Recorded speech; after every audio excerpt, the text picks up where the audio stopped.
I'm actually having a moment now where I had to stop and think about it. Is that the correct equipment for this party composition?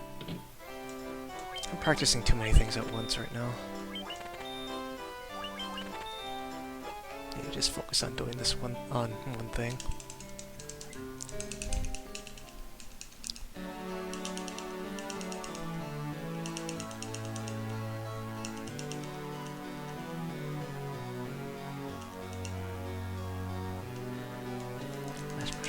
Mash.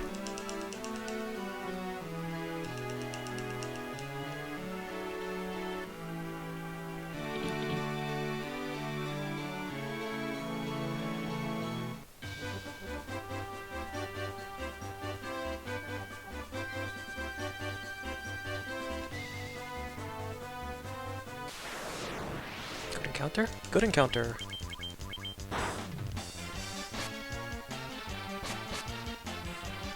Good RNG, no damage. Bad RNG, no red mage level up.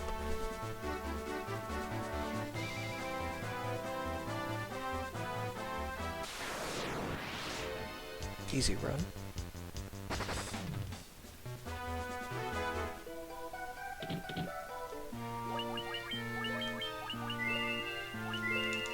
You guys are the ones that need that heal, and then we just smash and hold A.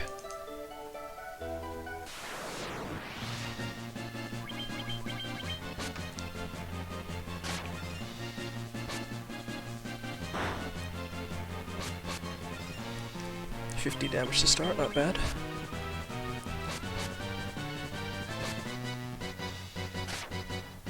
Ow.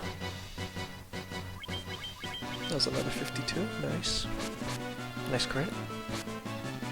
Okay, good rolls, very good rolls.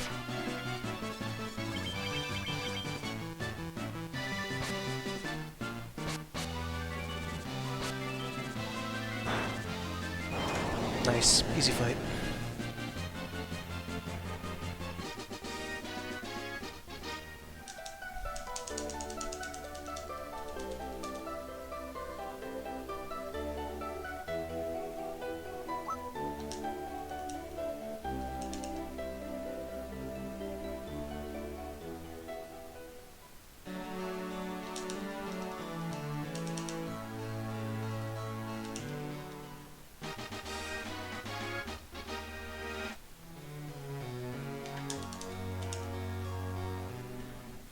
Get ourselves a loot. ルートを手に入った。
And bridge cutscene. Minute and a half unskippable.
Okay.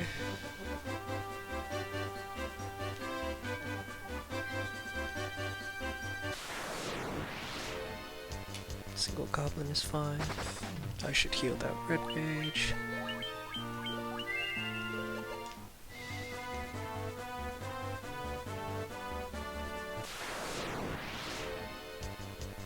Lizard, chance to strike first. Go ahead and run.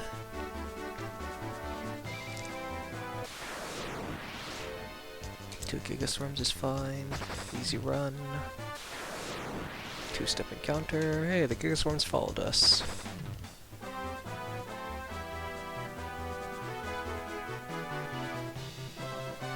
That's 4 encounters so far. Not bad. All in the first half, nothing on the back half. Let's just chance it. I think we'll be fine.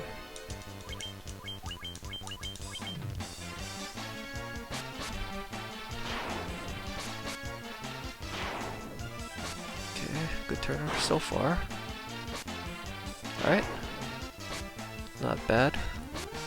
Worst case, I think the pirates only got 1 extra turn because I didn't track who went first. I guess it was that guy in the corner. Okay, 1 extra turn. Not bad, only 1 extra turn over who's left.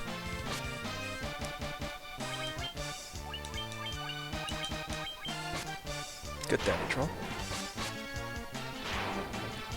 And perfect turn order. Nice, almost a sub 8 minute pirate.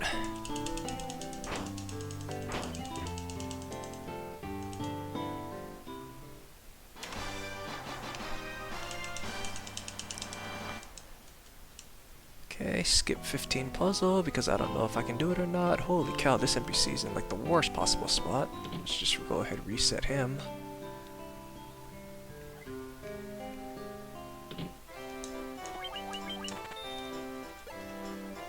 Get our temper spell.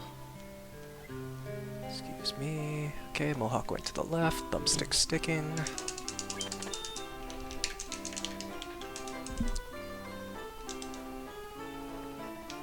Okay, if we can get a good level 6 grind, hopefully the RNG isn't too terrible.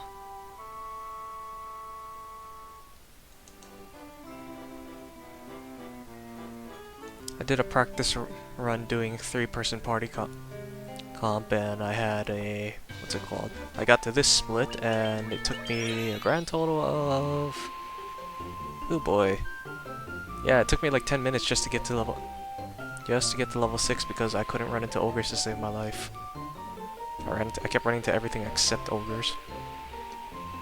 And then it took me like 6 tries to do Pisca Demons, so that was like a 23-minute split. Pisca Demon, that was not fun. Really hoping that doesn't happen again.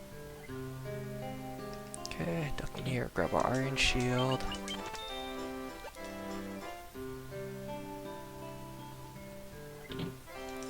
Get our 2 tents, grab our antidotes, and be on our merry way.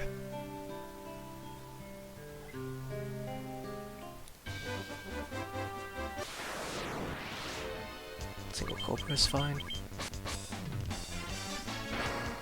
Okay, no poison, that's good.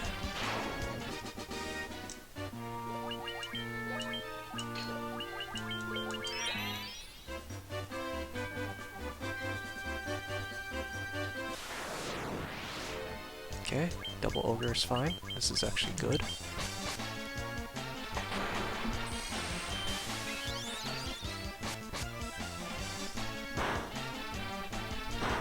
Okay, good. That's who I want them hitting.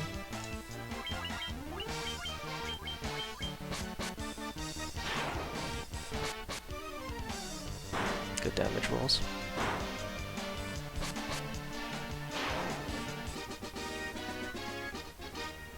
Oh boy, we're low rolling on our red mage HP. That's not great.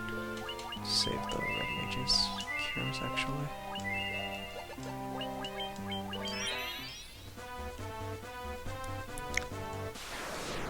Kinda makes me wonder, did they change the I'm gonna reset that one actually.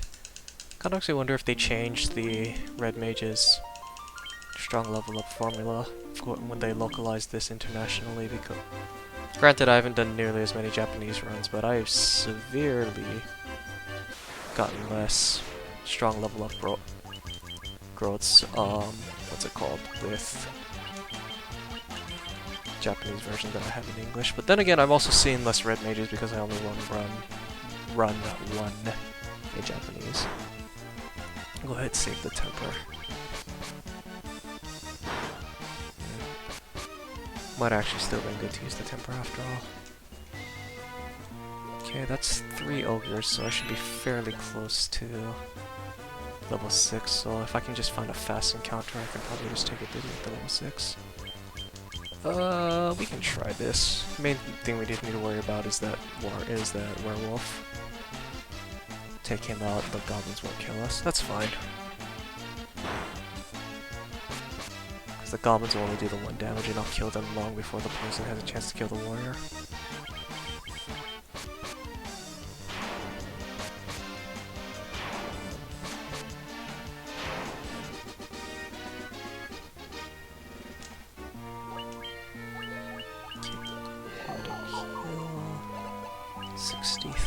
HP on a red mage is not great.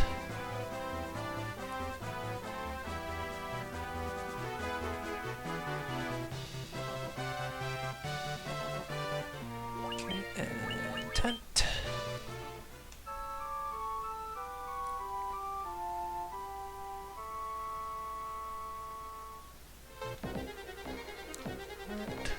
Marsh cave.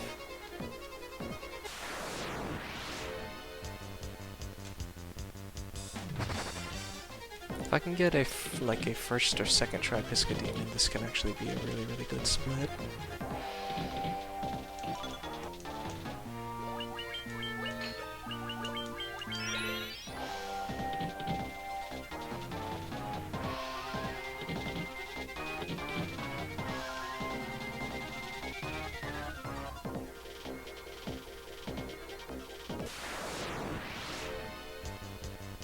Ambushed by the werewolves is fine.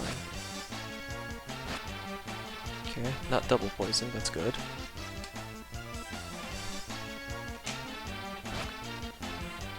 Could've sworn I already inputted that run command. Okay, need to cure you. I'll go ahead and save now because I only have one thing left here.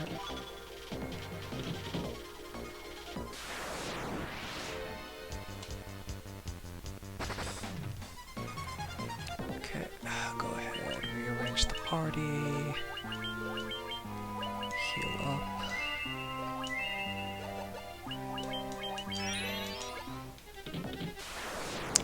Main thing, we just need the red mage to survive. Got 2, that's good. Okay, that's not terrible. Okay, good turn order.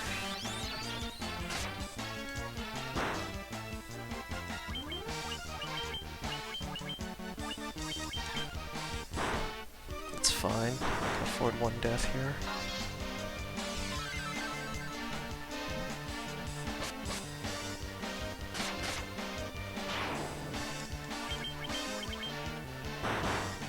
Oh, that's not good. I think that's recoverable. Because I only have the 1 Phoenix down is the problem. Okay, that's fine. I'll figure it out somehow. I definitely don't need to worry about the white mage's level. Okay, but I do need to figure out a way, because, well, no matter what, I need the red mage to come back, because I need him to buff the warrior, regardless, so... Actually, I need to save your heals. What am I doing? You have enough heals to do 4 tempers. Okay, so we just run... I think we just run with the thief down, and then I'll bring him back after Astos. So he'll be a little... actually, not a little. He'll be a lot behind on EXP, but he should be able to catch up through the Earth Cave, and he'll definitely catch up by the time we get to the Eye Grind. Fortunately, by the time he's a ninja, By the time he's a ninja, he'll be able to do a lot more in terms of damage, so this should be fine. Okay, that's not great.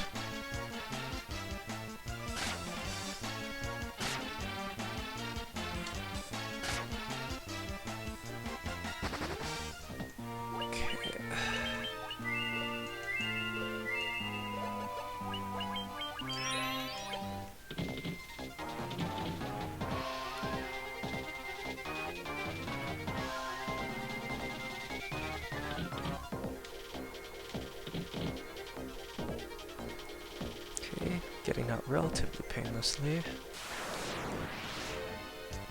First strike is fine.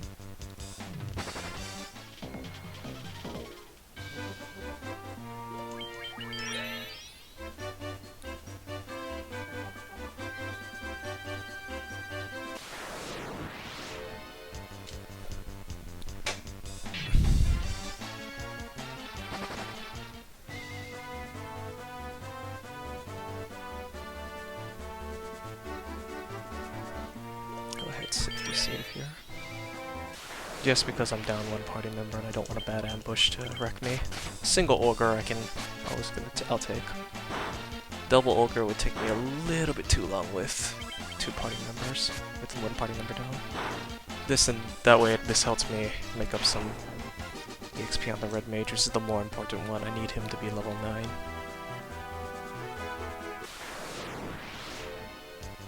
That's not great. Oh, Lola, she, excuse me. It's a problem when I put the names in Japanese, I don't know, can't read them by default. Leo, Biggs, Lola, and Sarina. Okay, put you here. Cure.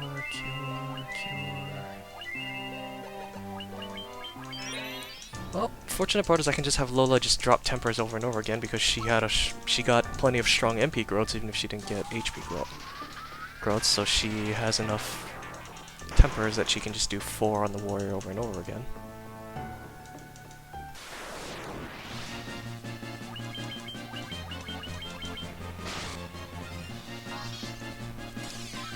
Normally I only have like 2 tempers here.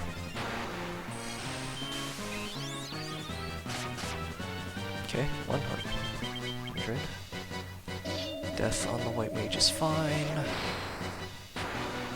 can work with that, I think. Well, I'm gonna have to make up... Oh boy, actually, I just realized,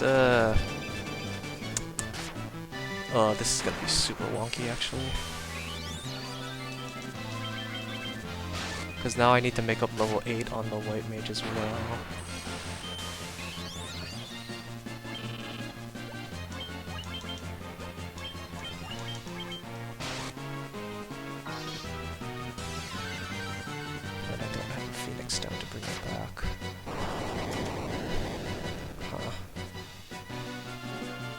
Okay, I'm going to... Well, I'm ducking into town anyway to revive people, so that's gonna cut into the gold a little bit because I need to spend 400 to revive.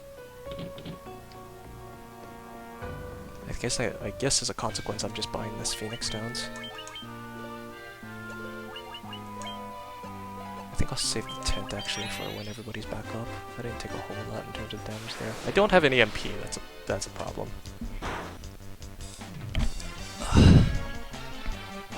But I should be able to recover from this somehow.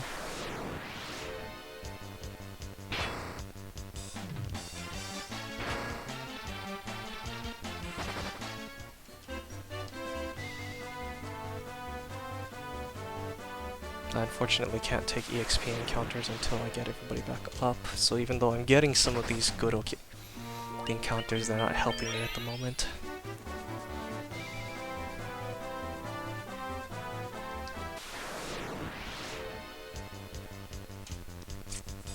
Okay, good thing that was a preemptive because I would not want to deal with a good green ogre with only 2 party members.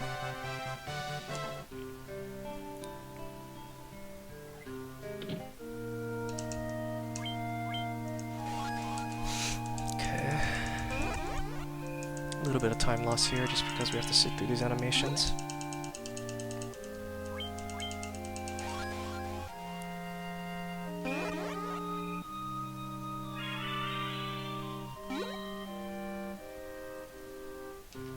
Actually, I guess while I'm here I can go ahead and just do my black magic shopping.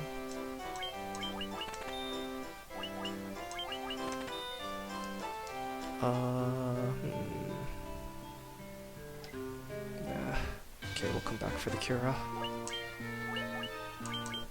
Because I do think I'll need DR at some point.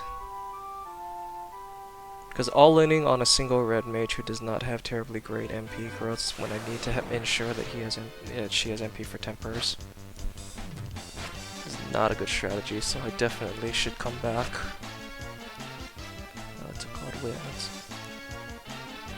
Come back after I grab the 1500 in the Elvish Castle to grab Cura and DR at the same time. I'm technically double dipping, but I at least have Thundara for bad sea encounters, which I normally don't have for this section, so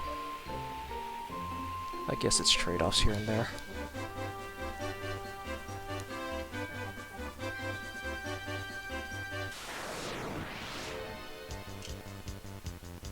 And of course, now that I have everybody back up, I don't run into those good encounters anymore. Although then again, they are rare up here on this side of the map.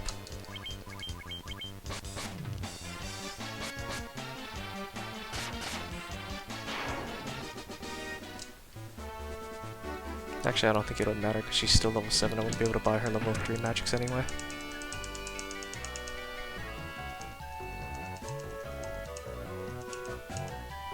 Oh, I mean, if I have to grind, I have to grind.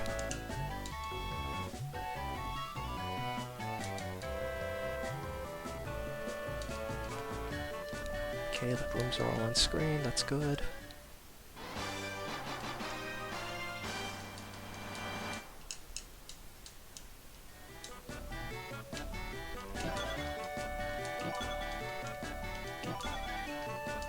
Spare antidote.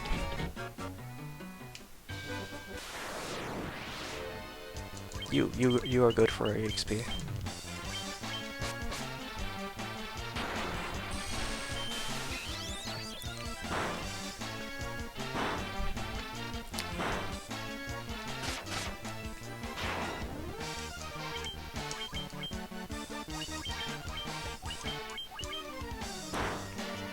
Last thing I need is the thief dying again.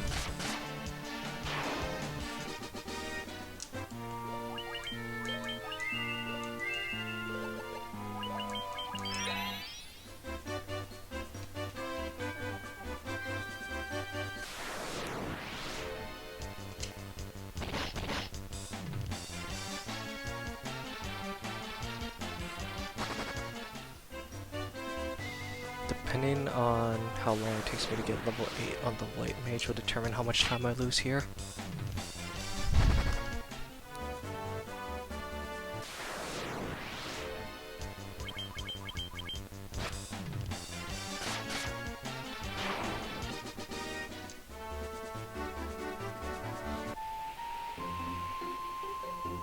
If I can run into like a shark or something, or if I can get another fast ogre back on land when I get to Elfland. Shark works.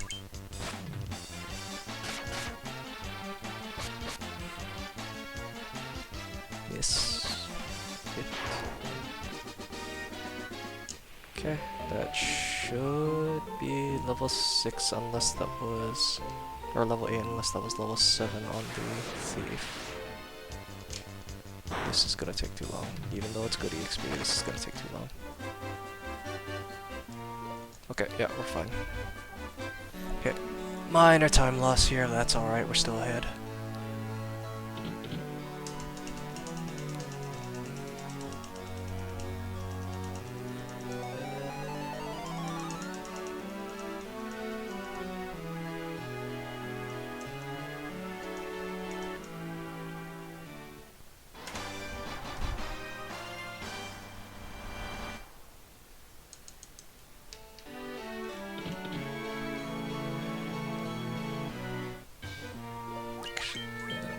Thinking about it. move you guys there.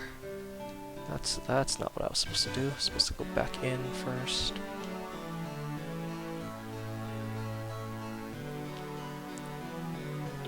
Grab mithril hammer, money,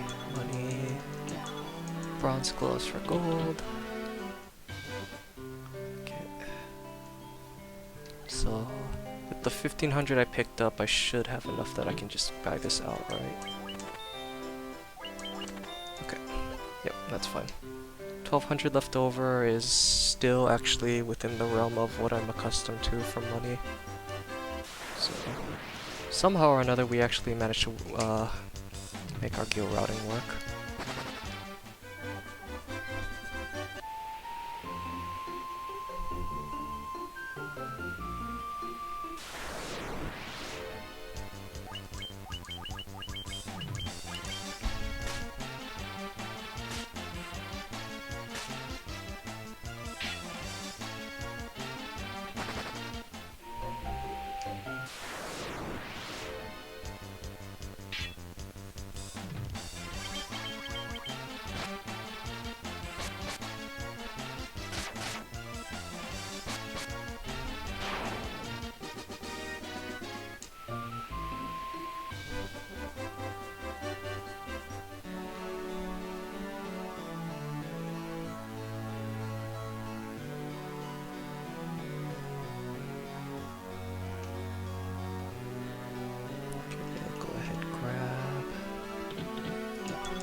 Cottage for money. Saber mithril knife.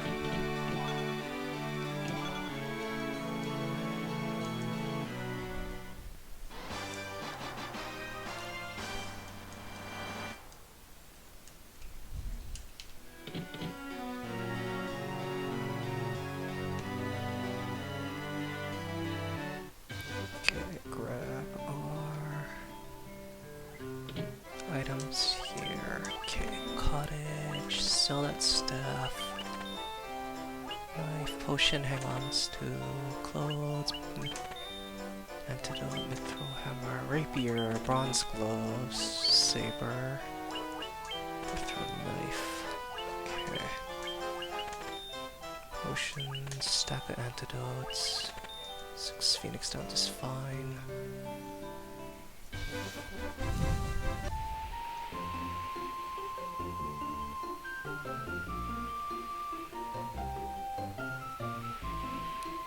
Sell the worm killer, sell the mithril mail. We'll have, that'll get me 7,000. We're picking up 1,500 in the guild chests, so I'll have enough to buy 2 silver armlets. And then the red mage can just rock the chainmail for a while.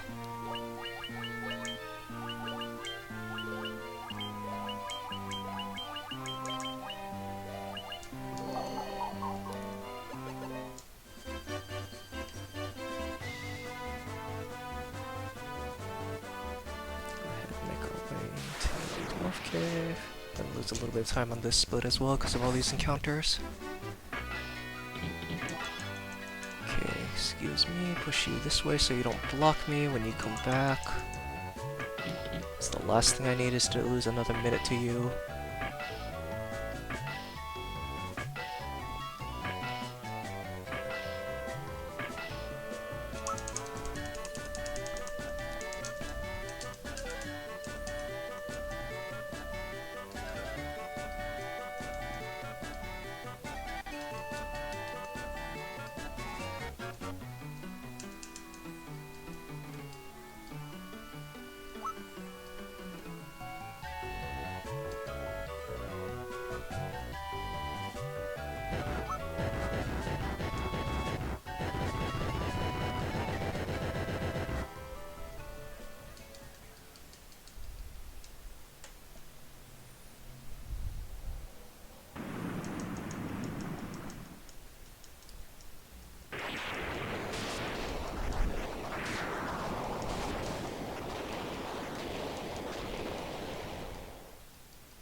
Couple seconds time loss, not bad. Still on pace.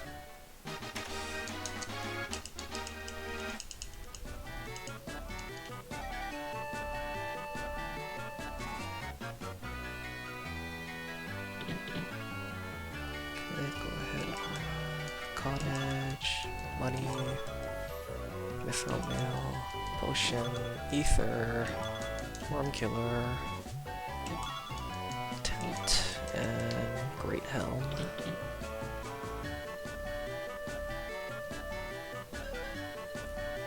Going out of this dwarf kid, that was probably the cleanest I ever zigzagged out of that corridor.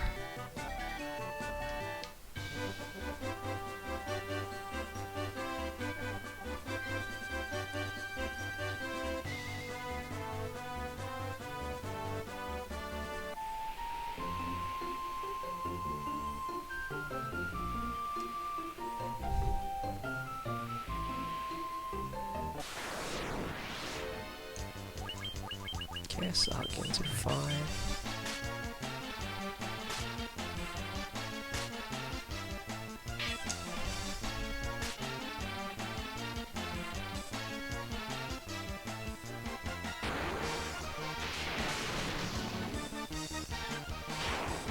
This is why Thundara is a lovely thing. Okay, duck up here.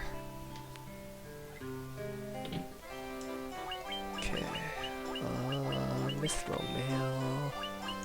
That's not what I meant to sell. Well, I am now down 1 Phoenix down. That's great.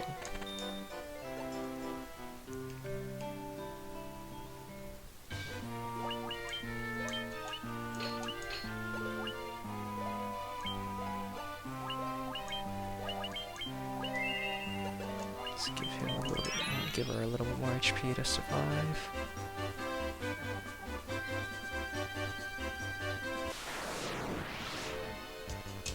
That would be amazing, the XP, if I was still in the early game. Theoretically, I could use it to make up the XP on the other two. Go ahead, just use this one since it's a fast single order.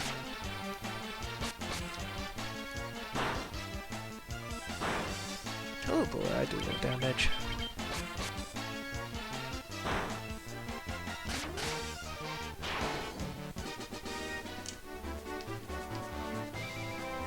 White Mage is still level 8 as well, so she's not gonna do nearly as much as in terms of her Diara. So it's a good thing I still have Farah on the Red Mage.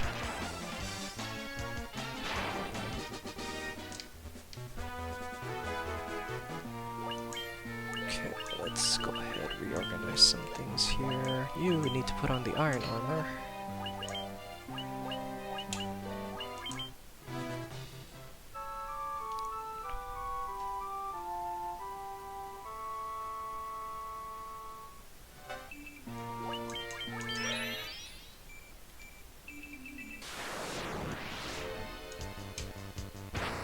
This also is going to cause a little bit of problems running too, because the Thief and the White Mage are down EXP from where they'd normally be at this point. So, I mean, fortunately, the Warrior and the Red Mage being at their level kind of make up for that, but they're also not great at running.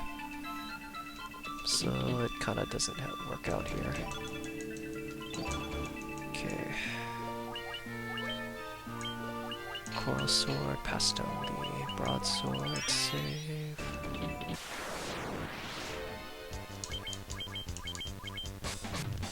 crit.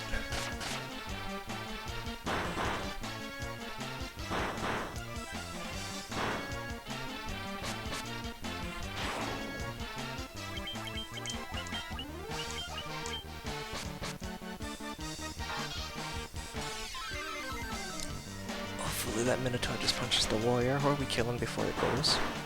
I'll punch the thief too, that works. Nice crit. Okay, somebody got a strong level up there.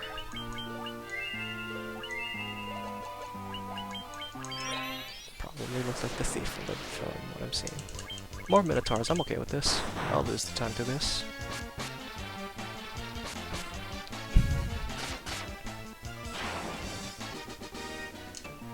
What I think I'm gonna do now is, after I heal you, I'm going to move you here. Because the thief is technically wearing better armor with the silver armor than the chainmail, and he has more HP than the red mage. So even though the thief is a lower defense class, theoretically he should take less damage. This is assuming my general assumptions are correct.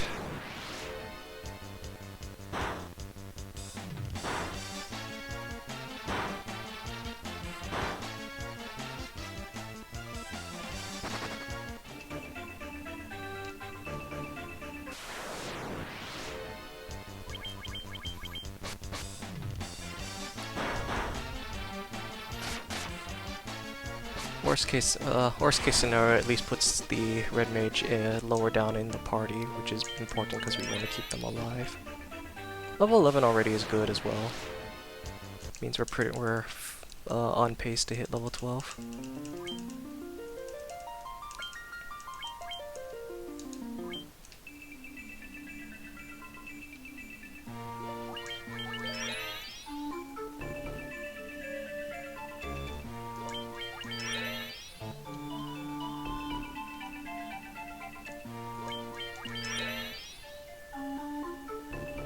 Didn't make it in time. Don't go up. Thank you.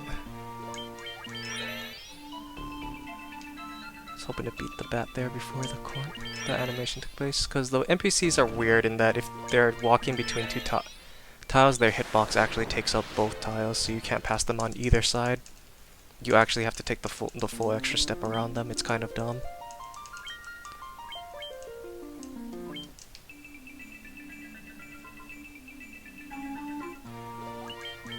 All things considered, this was actually a pretty good walk to Vampire too. Go ahead, save some MP by using cures instead. We're not that beat up. Okay, we're actually gonna put the thief at the front of the party again too here, because we want the thief to, we want Vampire to punch or stun the thief over the warrior, because the warrior has the stronger sword and does more consistent damage, especially being at level 11. I'm gonna do a more, a variant strat here. I'm gonna temper the warrior. Ooh, clutching out at 1 HP. Just to get a little bit more damage consistency on the warrior here. Just because I don't think I do enough on the damage roll with the white mage. Yeah, that's a little low. Okay, that's fine.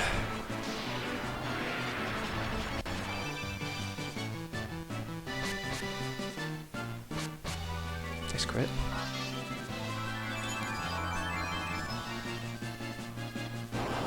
Nice.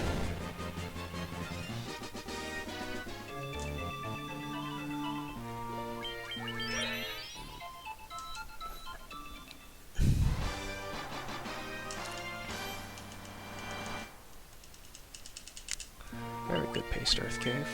Go ahead, save some of our MP here for the backtrack. We'll go ahead and use some of these potions.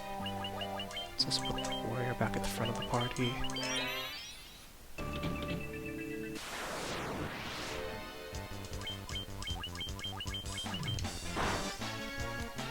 Take Biscuit Demons. I'll take the time to fight. Especially because with the Coral Sword, the warrior should be able to kill one by himself. That was a crit, and that still barely made it above the range. It's 84 HP, and that did 85 damage.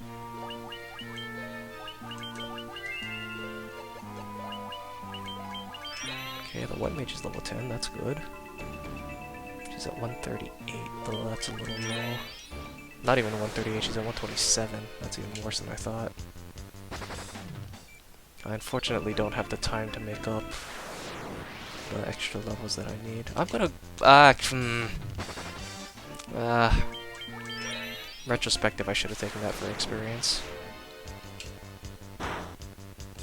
I got excited because I got a preemptive against the Wraith pack, and you usually don't get or a Shadow pack, you usually don't get preemptives against Shadows. But, retrospective, I probably should have taken that one for the EXP just to help make up some of the experience on the white mage. Just to get our levels up. Let's just all attack here.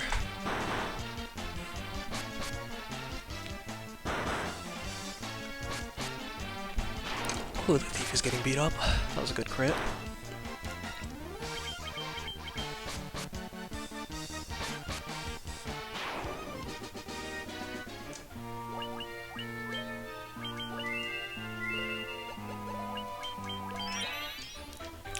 Well, the thief has a chance to survive Blizzard now, but given the thief's general magic defense frailty, I don't count on it. That's why I don't put the Coral Sword on the thief. I was wondering why I did, in spite of having 3 attacks per round, why I didn't have the thief as my attacker on the Lich. It's because the thief has no magic defense.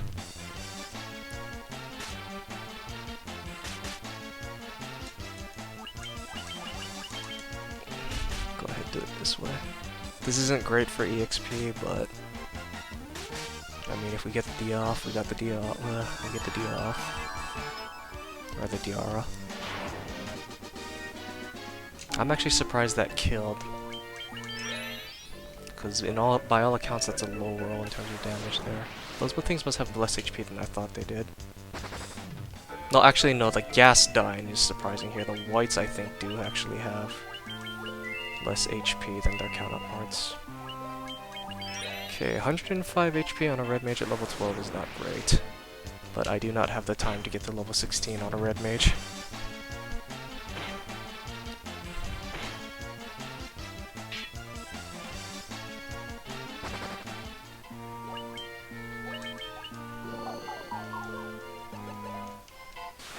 We're just gonna have to chance late Blizzard.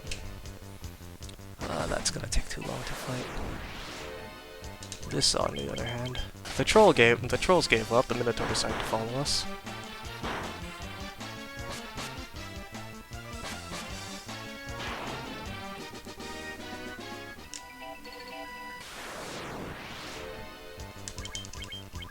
This Minotaur is mad that we killed his brother.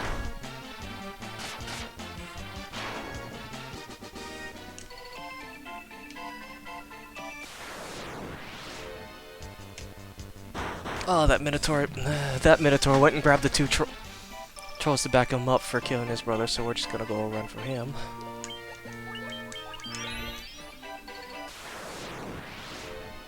Oh, jeez. Oh. If I didn't just already save, that would have been really, really bad, because gargoyles are like the hardest things to run from, especially with a low-level party. Gargoyles just suck in general because they're not worth fighting unless there's 8 or more of them in terms of EXP. Except that the more of them there are, the later your turn comes because they are faster than you. And then, because they all go first, also because they are more evasive than you, you have a hard time running from them. So it's lose-lose all around. The only redeeming factor you can have against those guys is if you happen to have a black mage, because a black mage can kill them with a single Thundar. A red mage takes 2. Man, if it weren't for those couple of bad encounters on this one here, I would actually be having a decent, what's it called? Earthrod split right now.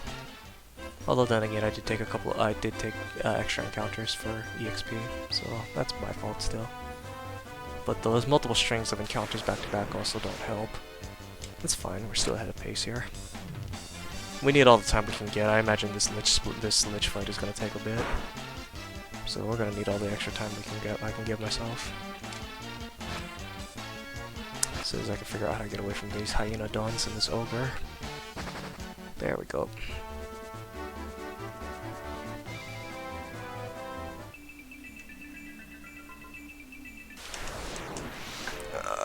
Encounter ambush right in front of the Titan. That's annoying.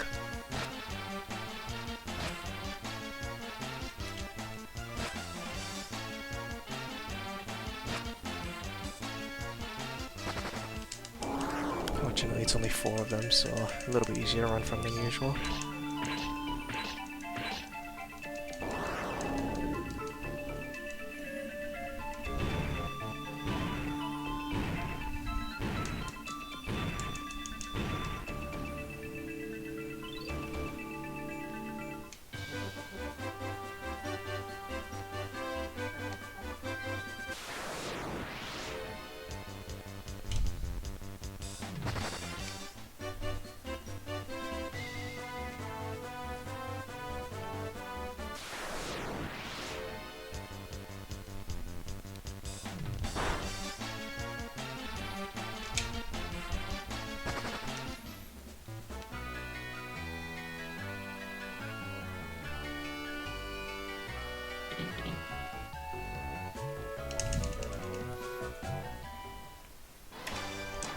I mean, except for the fact that we had two deaths by the time we got to Astos and I had to make up experience on the fly. That early game isn't terrible. If I don't have an emergency exit, I kind of just expect to lose time once I get to the Earth Rod though, so... But even still, what was that, a 6 minute? Oh, 7 minute actually, because I think my PB was a 6:20. No, okay, that's still more time than I'd like to lose. Because ideally, I think without an emergency exit, that should be like a 5.5 minute split. 5 if you happen to be really fast.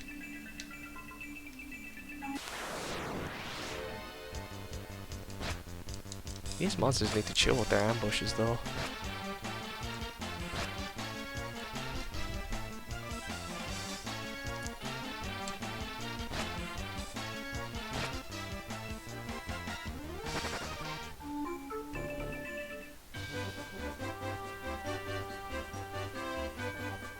Okay, dive back into Earth Cave 2.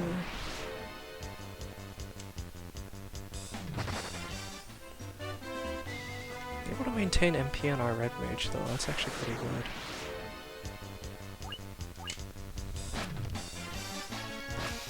Unfortunately, there's no fast way to kill these things. If I had a black mage, one Thundara would kill these things instantly. Fortunately, with a red mage, it takes 2.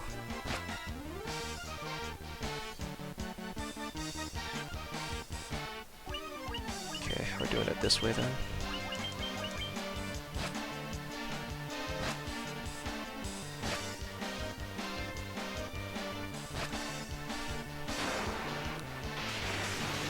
I do have the MP to spare. Okay, technically I do because I'm about to tent. The other side though, the tent only restores 100 MP. So depending on my MP growths, I might not be back to full MP on the red mage. So, and the more MP I have, the more MP I have to use going down.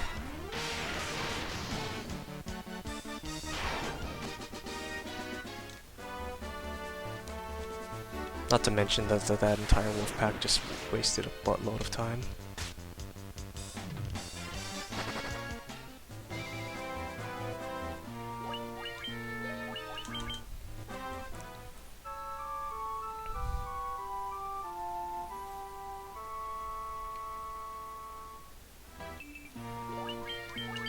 Okay, we got back up to full though. It's all good.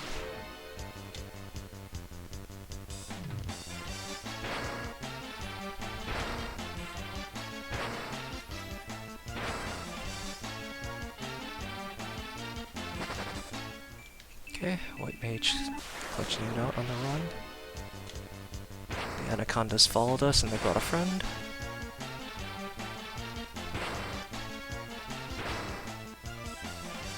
Fortunately, I believe anacondas don't poison, I think they just hit harder.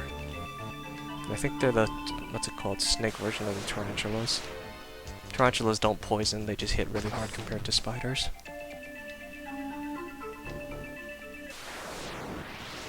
Black Widow in comparison to Tarantula. I just realized with the name.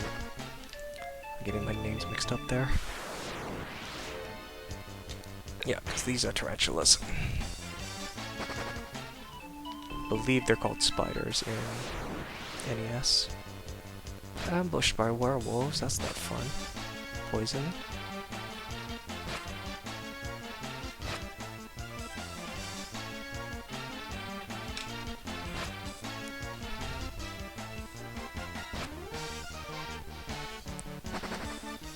Okay, that wasn't terrible. I'm gonna go ahead and use a potion on you while I'm in the menu. That's not who I meant, but okay, that's fine. I think I kinda just have to go. Unfortunately, I'm past the point where extra experience on the red mages kinda is worth the risk to justify a strong level up, because anything beyond level 12 I'm basically banking on a 1 in 4.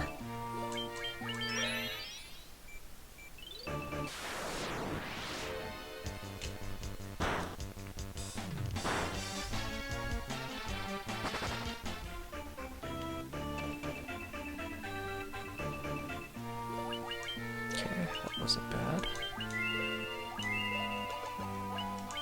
I could probably use a bit of my White Mage's MP, since she's probably not going to be contributing much for damage, and then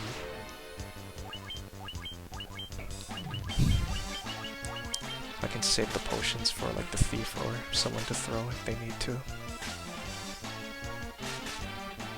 I like to save at least 5 potions for Lich, just on the off chance somebody's still alive and the healer's down. Yeah, 6 HP on whoever that was. Warrior.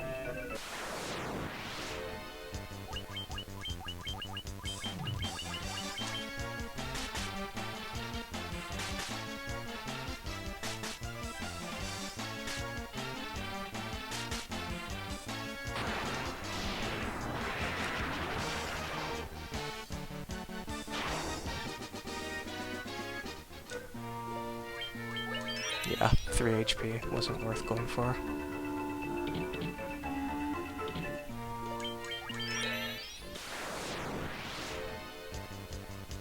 I mean, the White Mage got up to 157 though, so I guess that's a positive. So the White Mage can potentially stay alive on a Blizzard now. It's maybe like a 75% chance, 80% chance now.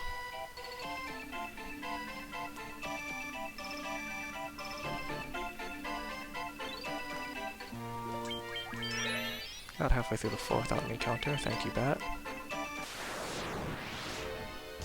Go ahead and kill this troll just because it should be fits, should be a fast encounter.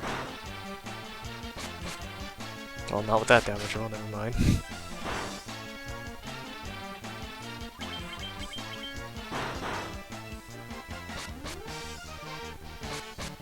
Needed that on the first attack.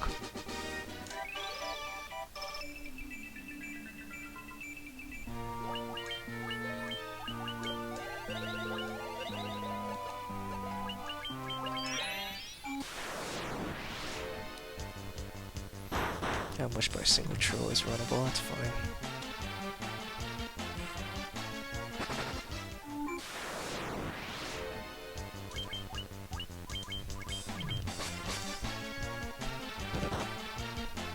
These raids are fast, they're slow enough that I should be able to just kill them first.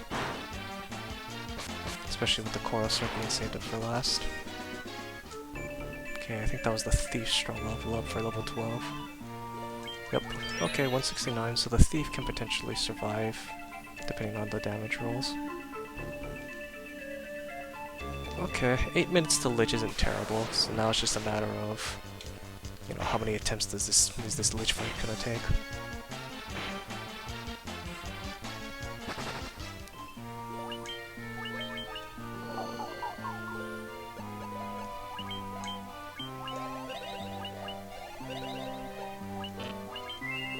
Go ahead and cure while I'm still in the menu.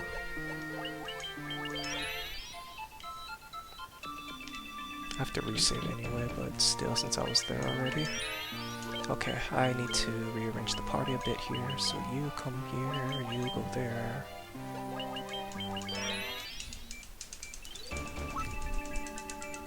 Okay. Alright, Lich, I need you to be a pal and cast Blizzara late. Unfortunately, I do know that I can work on less tempers than I think I need, but still, I'd rather the more tempers I have, the better. Well, that's not a great start.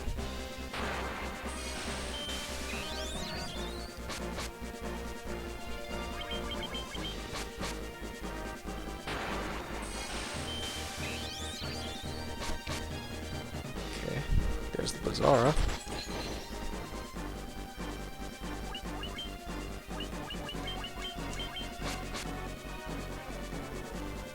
Sleeper on the Thief.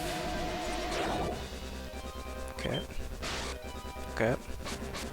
This does not bode well. With any luck he'll cast Fyra, and then I'll be able to just, what's it called? Go to the next one here. That works. Nice thing about Game Over is that you don't have to deal with the fade in on, what's it called, when the menus load.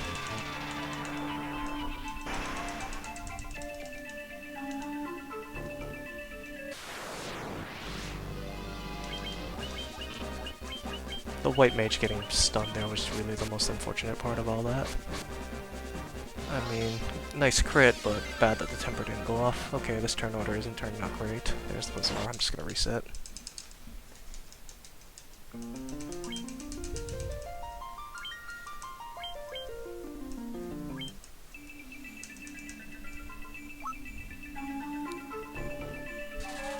Okay, this is third attempt now.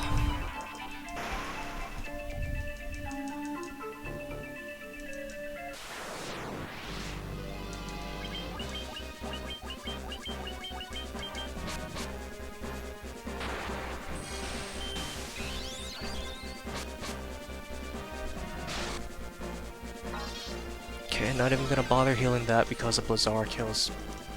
It's called kills, so we're just gonna keep doing the same thing here. Call that about 150.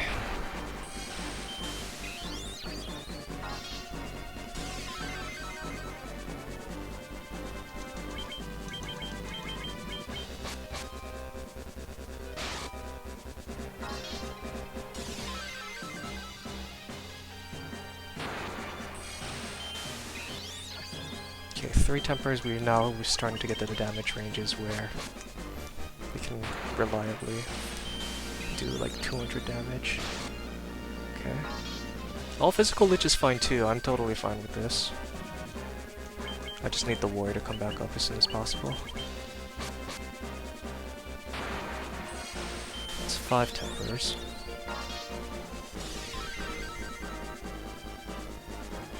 There's the Bazaar.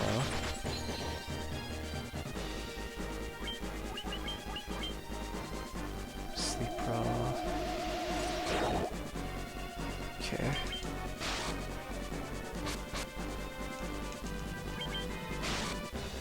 Dang it.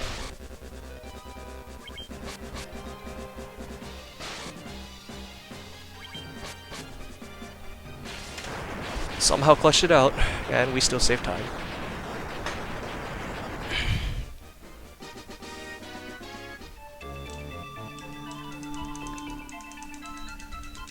That was risky, but I mean, I did have 5 tempers on the warrior, so I really just needed good turn order.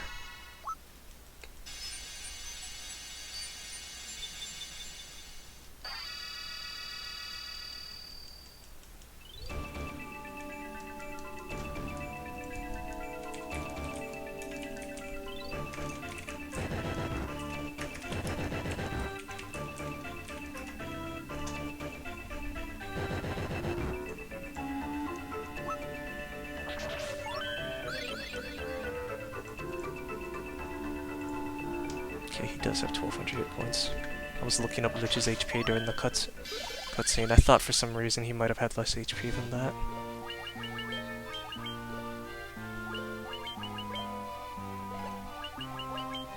Unfortunately, I still have Phoenix Stone to spare, so I can bring the whole party back up. The good news is that the warrior is now in a more prime position to deal consistent damage against the eye, and we'll need that because the downside of everything is that the thief and the red mage aren't anywhere near the level they need to be to do consistent damage to the eye. This also might bode some problems for Temple of Ordeals because they're at a lower level than they would normally be, but then again, this is always a lower level party to begin with, so I don't expect damage output to be high. If we can get at least like one consistent source of damage, then I'll call that a win. We're also ahead after, a lich with, no emergency exit, so like, the fact that lich went physical for like 4 or 5 rounds there was a real benefit.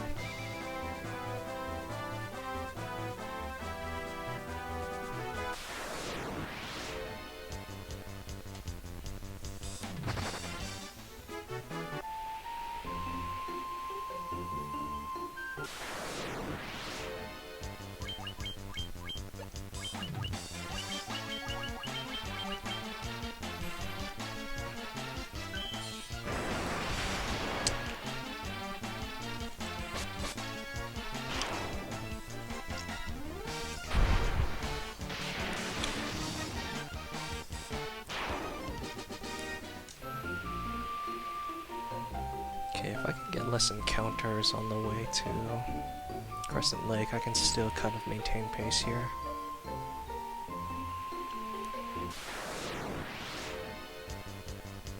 Actually, first strike, I'm gonna go ahead and run from here. Go ahead, save, so I don't have to do all that sailing again.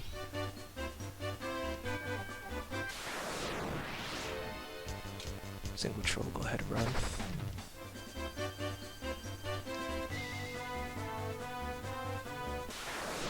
All things considered as well, the party caught up pretty quick in terms of EXP.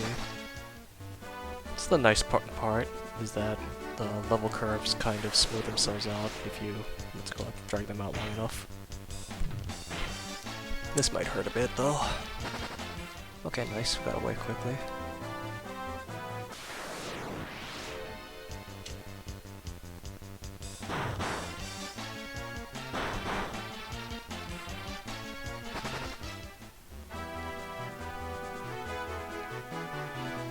Didn't run into scorpions, I will call that a win. That is amazing for RNG luck, because now I can save so much time.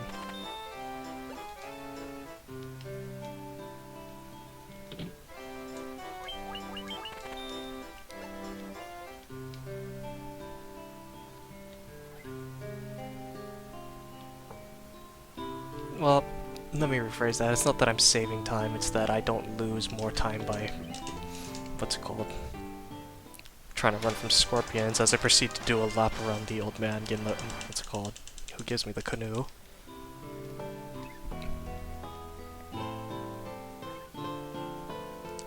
We'll call it RNG manipulation. The RNG manipulation for better encounters, if anything.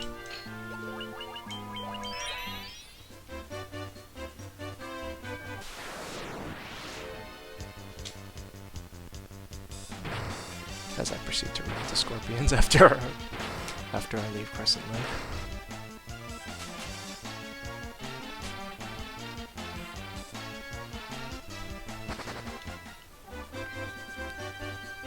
That's alright. I think for whatever reason I had a really long, what's it called, temple split when I came here, when I did this in my offline PB, so if I have just even average luck, I should be able to, what's it called, save some time here.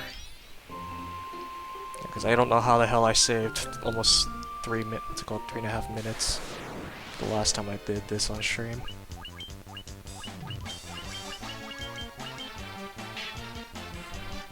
But these encounters here certainly aren't helping.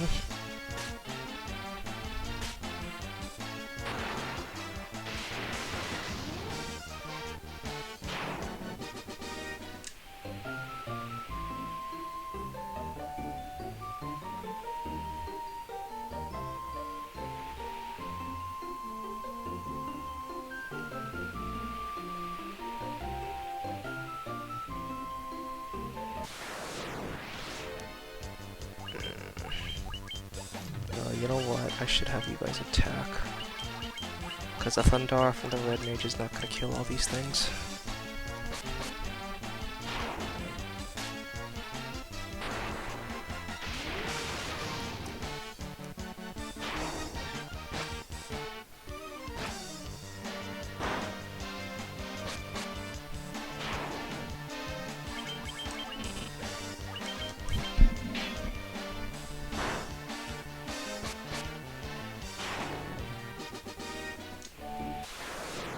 Okay, well, these encounters are not helping whatsoever.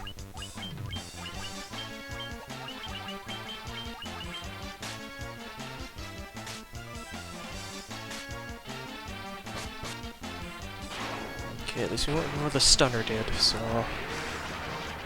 That's the wrong spell. Well, rip time loss.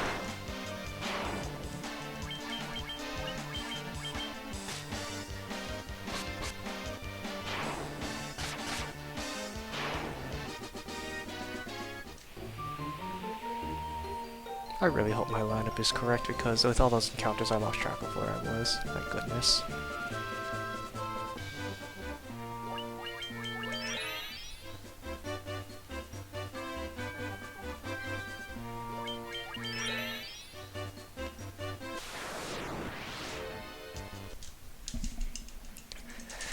And that's why we save, because the encounters here can suck.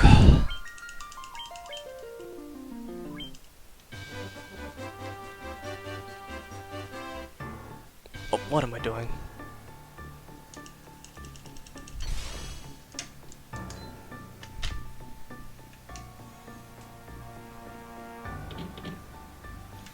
I always overshoot that throne. I don't know why. Even when I was doing class chains consistently, I overshot that throne a lot. Never figured out why.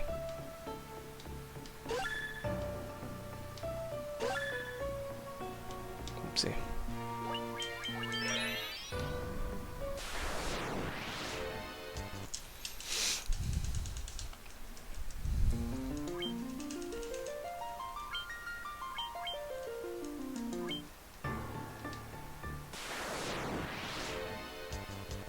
Okay, first strike on Medusa is good.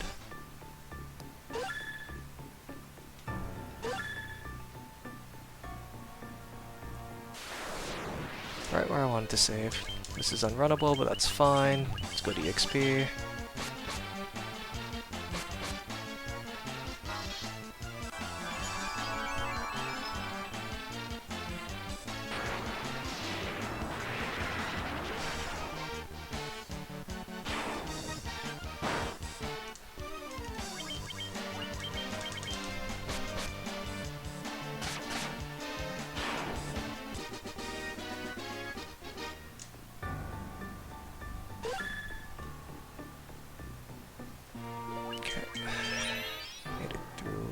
Painlessly there.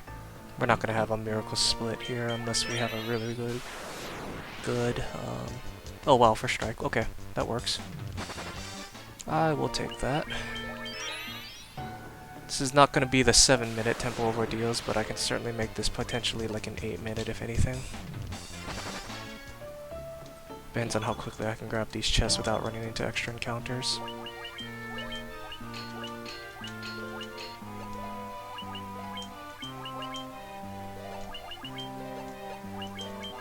Or, you know, if my menuing is just terrible.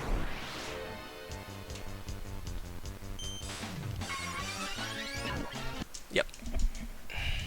I had a feeling I should have just reset the second I saw those things there, because I don't have gold needles.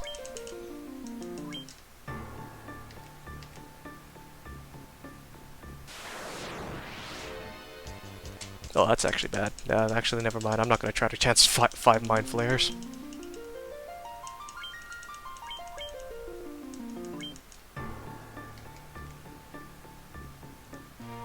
Go ahead, safety save halfway down the hall so I don't have to retake all those steps. Those suck to run. Those suck to run from even when you're a higher level. Those suck to run at level 30, so they suck even more having to run them at level 15. Can we please stop with the encounters?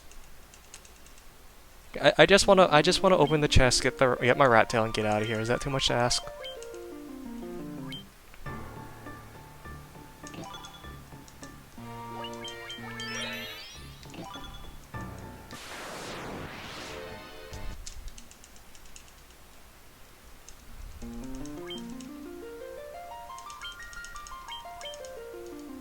That reminds me, I meant to go back and watch my offline PB and try to figure out what the heck happened that went so terribly wrong at this.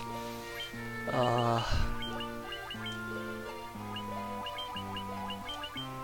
went so terribly wrong here that I have a potentially 3-4 minute time save here.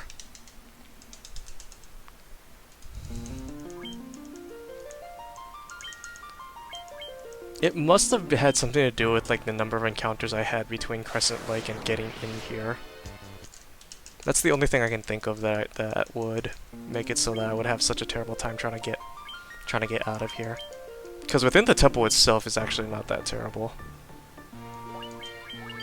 So like ocean encounters, Sahagins, land encounters outside the temple suck because those are higher level than the current party is. 2 is good EXP, but bad for time. Ow.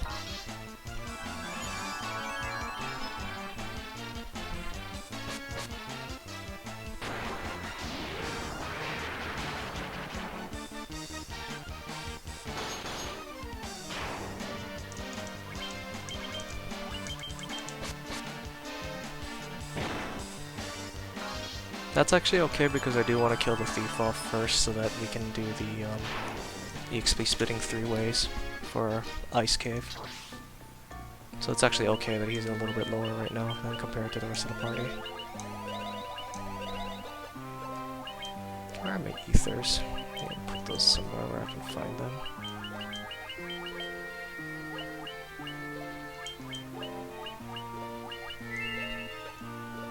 I do want him to be killable. I don't want him to die that quickly though.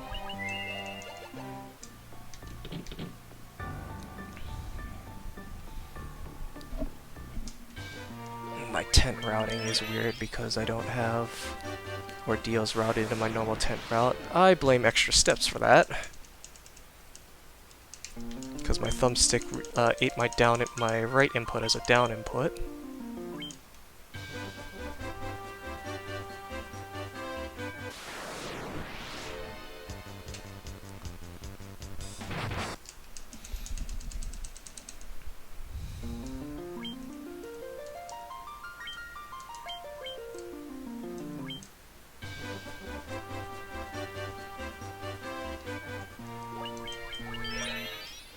Incremental safety saving.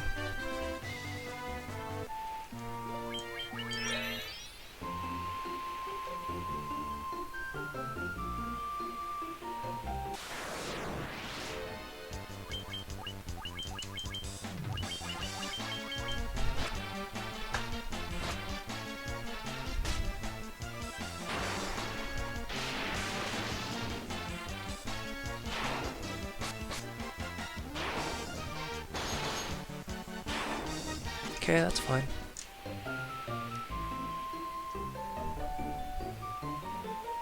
Well, where the heck am I? Overshot the land a little bit there.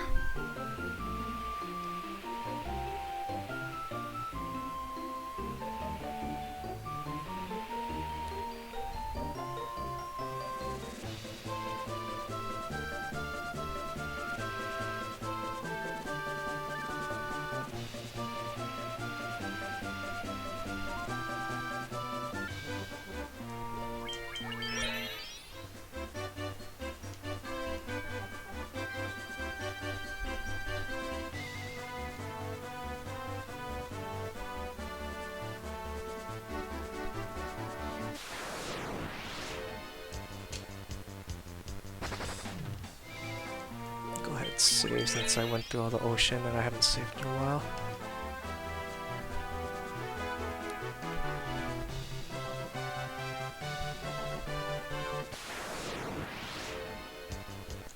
I'm gonna reset that. That's just a nasty encounter for low level.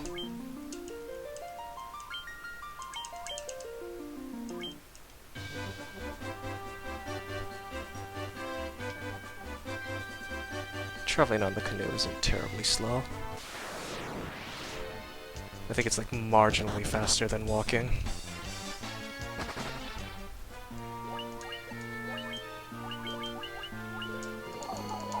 Picked the long way to that menu.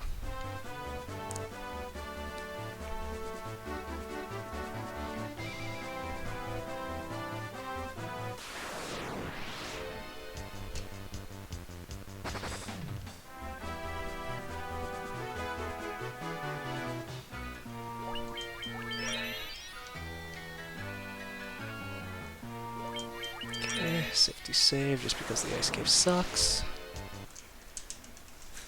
Retrospective, I could have fought that. Three Pisca Demons isn't terrible.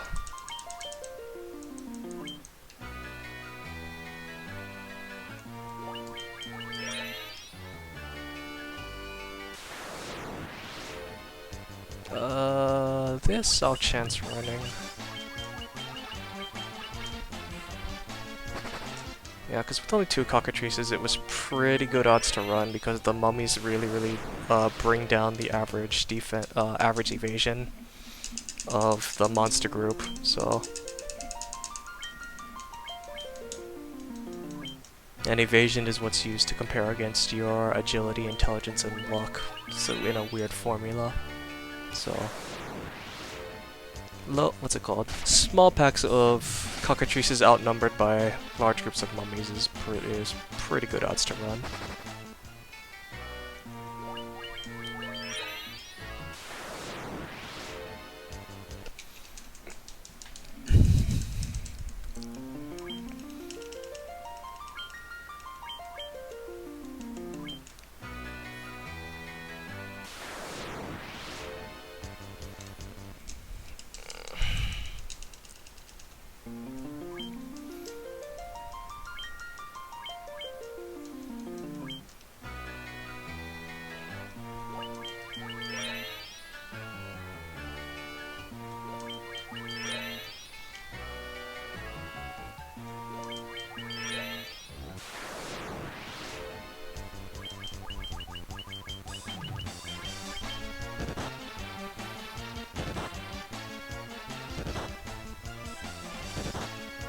Tired of resetting, just go ahead and kill these things.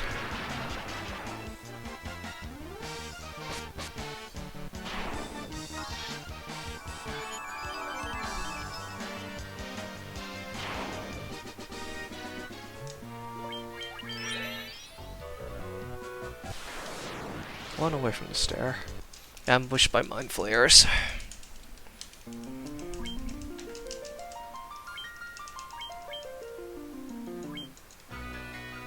We're behind on pace right now.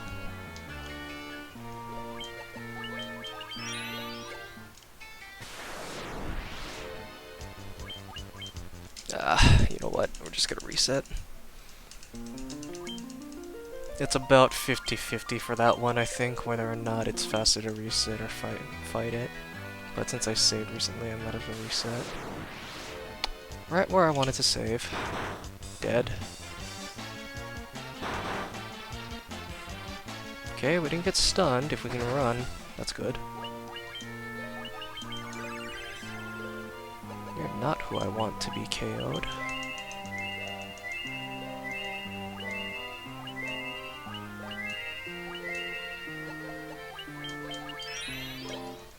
Go to use up those potions since I have them.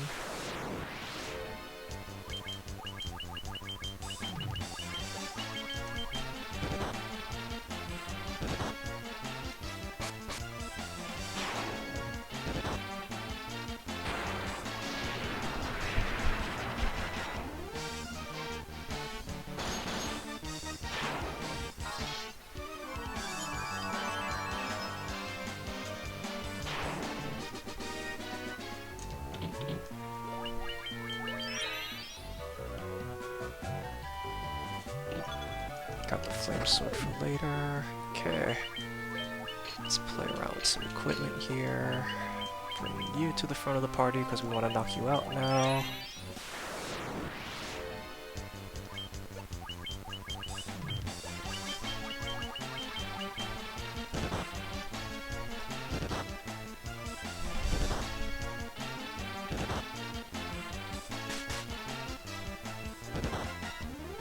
Okay, mission accomplished there. Okay, I'm pretty sure all the specters went already, so killing all the zombies, yep. Now the white mage can just mop.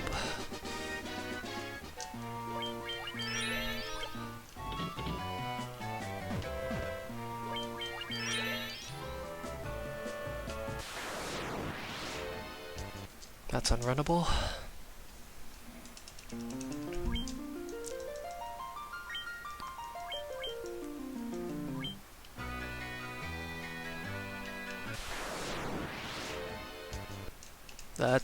It's a pain in the butt to deal with, because they're all gonna move before the party does.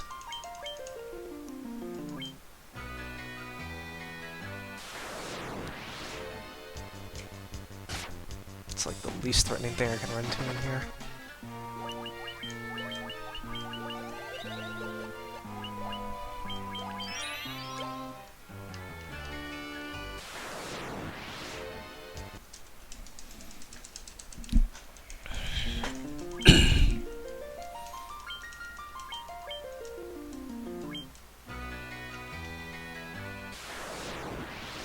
Wow, this ice cave is starting to suck.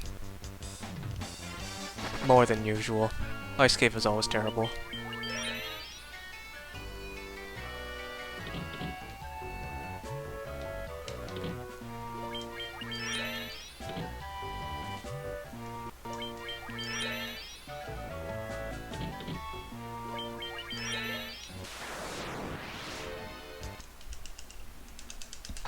It's a good thing I make it a habit to save in that doorway.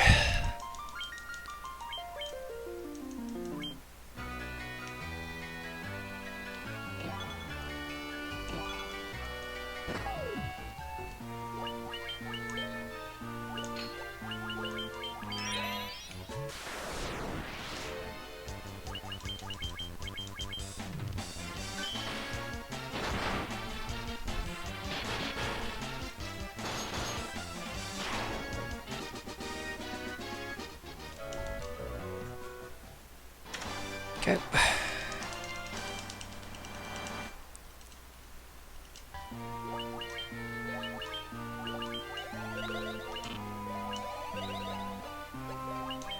Go ahead, ether up the white mage while I'm in the menu. Let's rearrange the party a little bit here. Okay, so Lola's level 16 now. I need her to be level 22.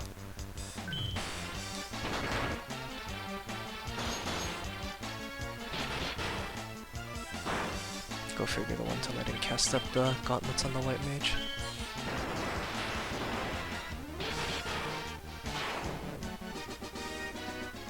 The more annoying part is I have to heal from that HP range. Because Thundara can kill there.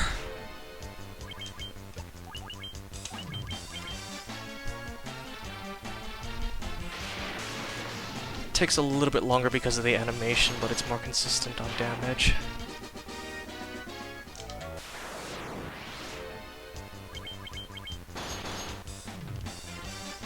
Okay, I think that was just probably maybe I can just chalk that up to low roll. Okay, Lola's level 18 now. Go ahead, give her some MP now.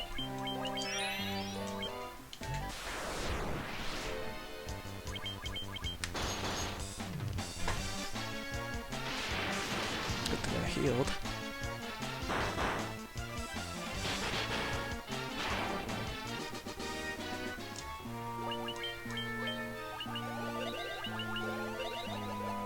That's the really annoying part about having less than 200 HP is that you have to stop and heal every time you get into Thundara kill range.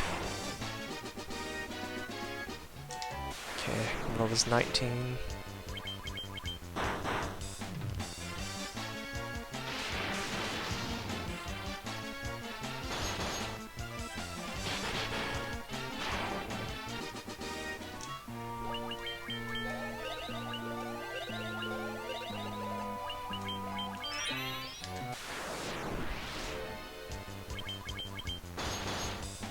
Low roll.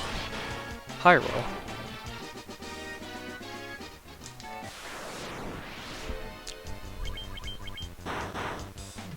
Okay, I think she got a level up there, level 20.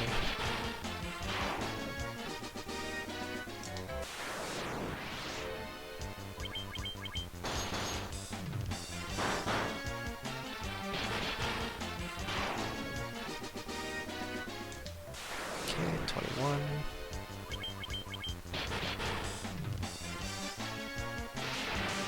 That's fine because I need to start thinking about getting her low enough that we can very quickly bring her down so that we can bring the thief back up.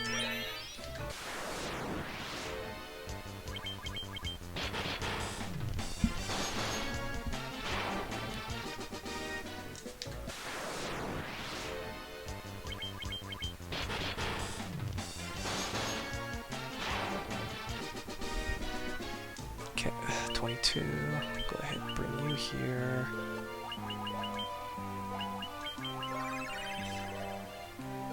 Do all of our menuing all at one time.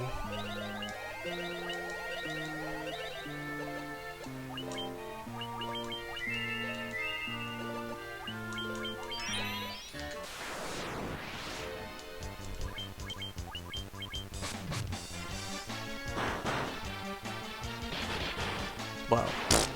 Okay.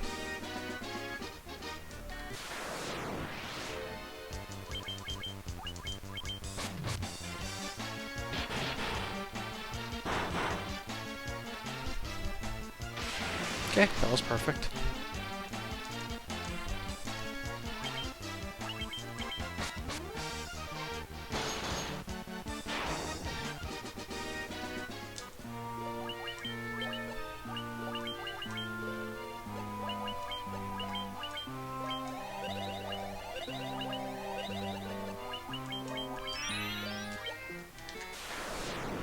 Okay, so Sarina's at level 22. Might need to thunder. Oh wow, that was really bad low roll.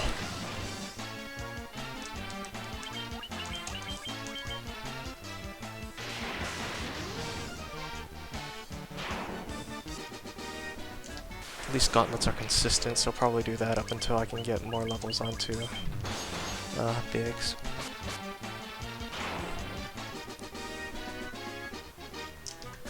Because the gauntlets will at least guarantee a, what's it called, a 1 round, even if it loses a little bit of time to the animation.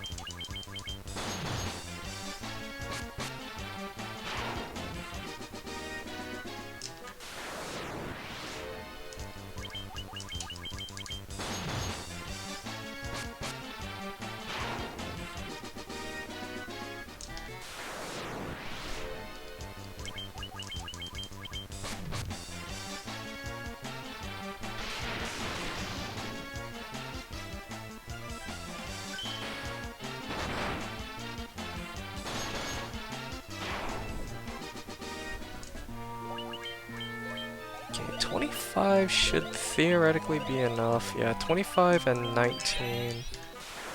Theoretically, no, I could just go back to doing physical attacks.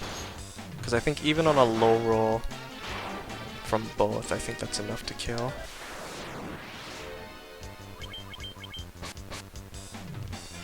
Speaking of low rolls, I think Serena's low rolling on HP this time around. We'll see, hopefully she can catch up to the warrior.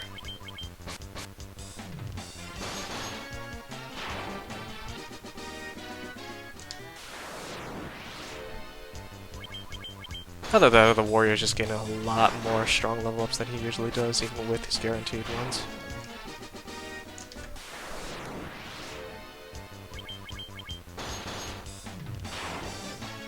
Main thing, as long as Serena has at least 400 HP by the time we get out of here, we should be fine. Lola got up to 180, which is higher than I expected her to be at, considering how slow her start was. So I would have almost preferred that. That's the thing, like one extra strong level up and be at 200 and something. Make me a lot more comfortable going into the later game here, but it's fine. I can buy an extra Giant's Tonic if I really need to.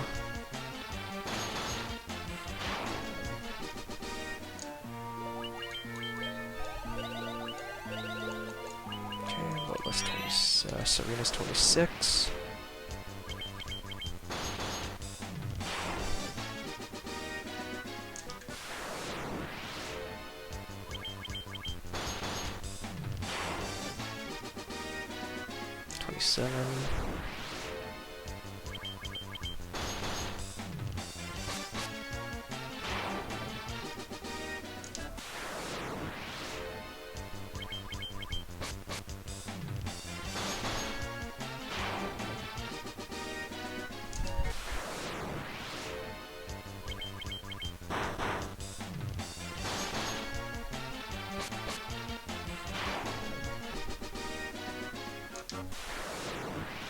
Might have missed a level up somewhere. Nope, still there.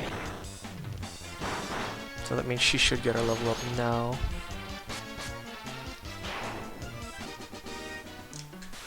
Or not. That is true, actually. After 25, the level curve starts slowing down a little bit.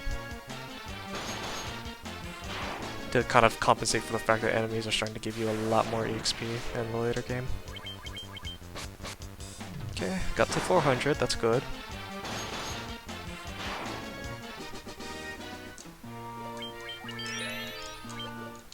Okay, 28, so 3 more levels.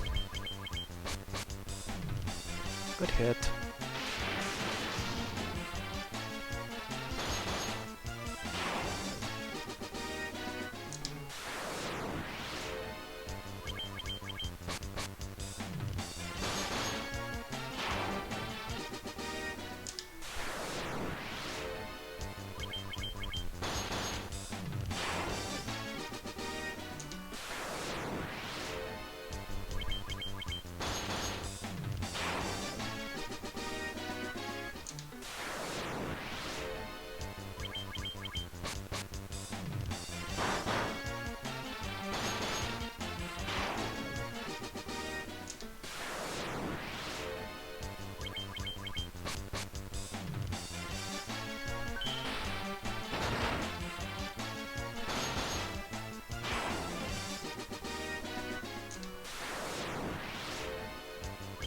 it's 29.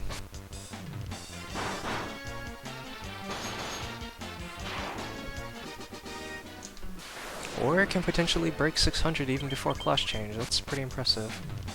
He just gets one more strong level up in the next 2 levels. That was Biggs' level up.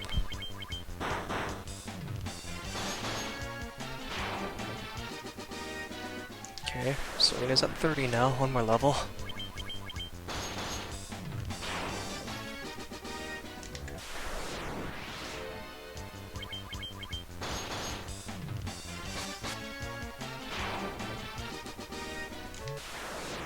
First encounter on the off step.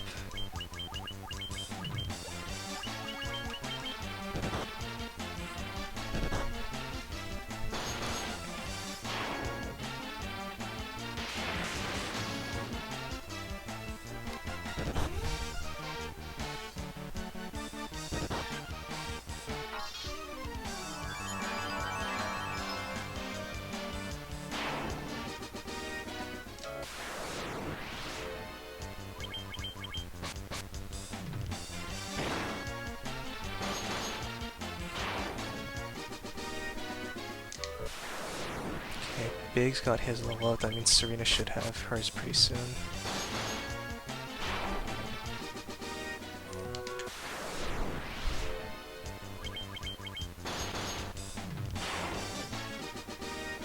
Okay, let me just confirm, yep.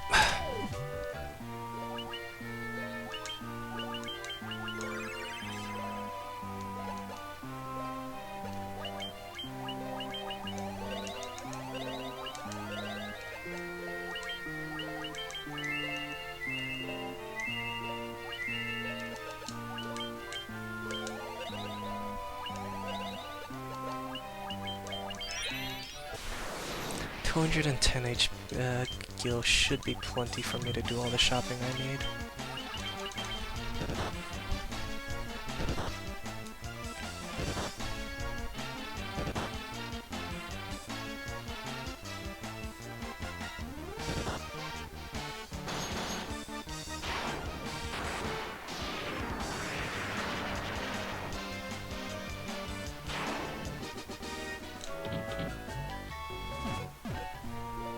Okay, we've hit an intelligence breakpoint at least, that's good.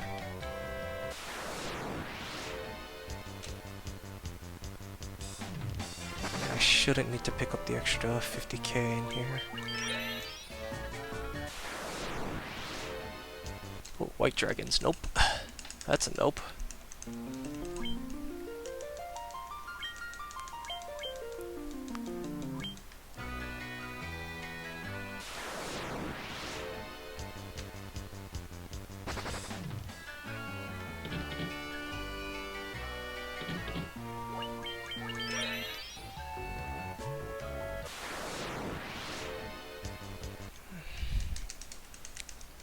A little annoying to deal with those guys.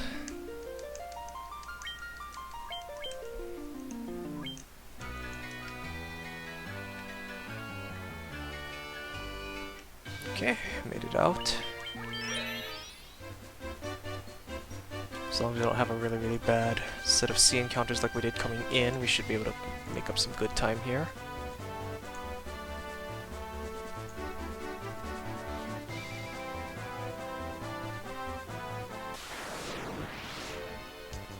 Nice first strike chance.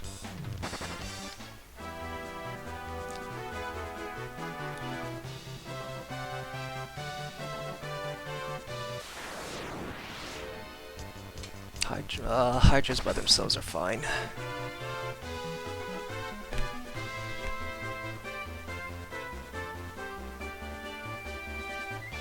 Okay. No, not a bad river. That's about the worst of it. The ocean you can run, the worst thing you can run to in Sahagins, but we have the gauntlets and Thundara, so we're fine with those. And then we run into this.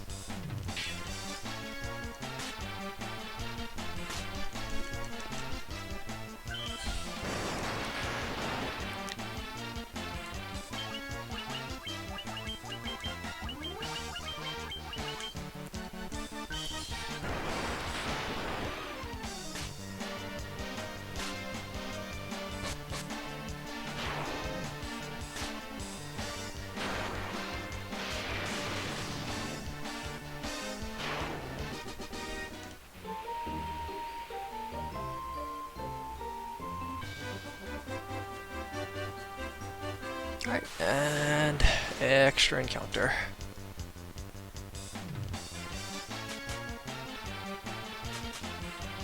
This is gonna lose a little bit of time here just because we have this to deal with and we have the Sahagins, so.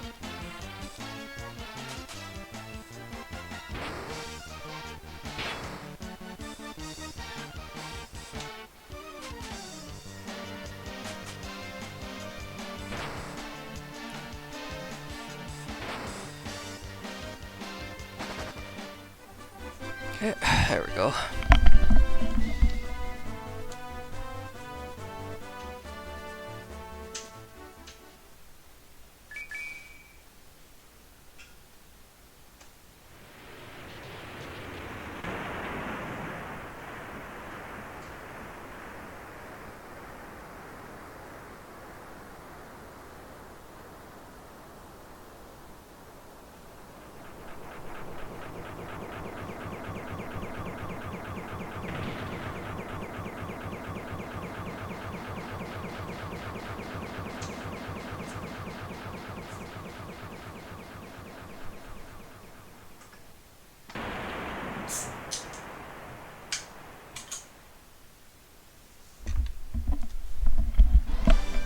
Okay, and we got our airship.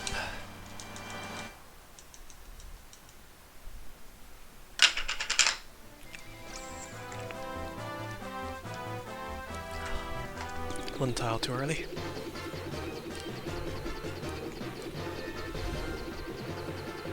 Yep, Sahagins and Scorpions, that's what's basically the story of why we're losing time here.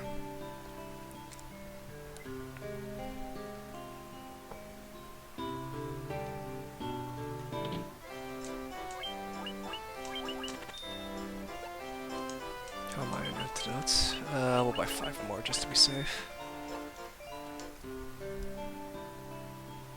Let's give ourselves a stack to sit on. Haste. Zara.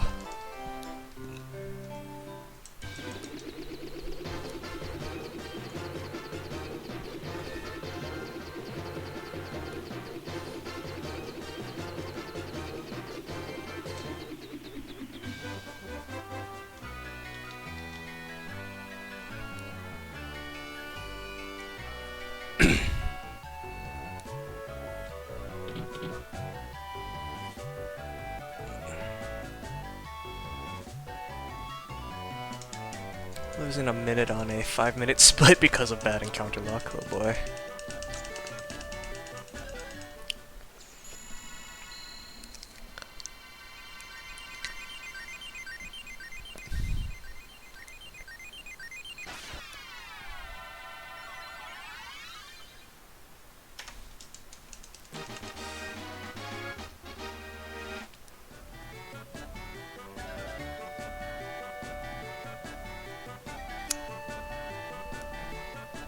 It's okay. I think as long as we have a good volcano, we should be able to make up some time here.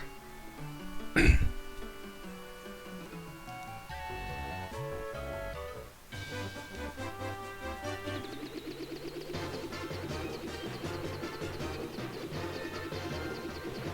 do our shopping for our bottled ferry and our other late game items.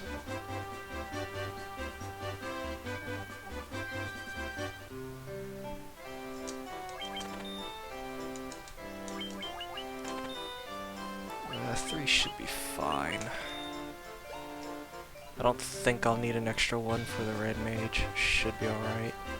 If anything, depending on the white mage's HP growths, I'll just throw her Giant's Giant's Tonic onto the red mage to double up.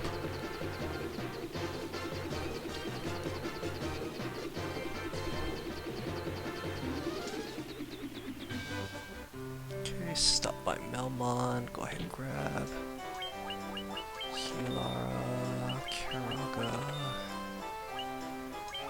My life for the hell of it, I guess. Kiraga. Saves money on Phoenix Downs. Teleport.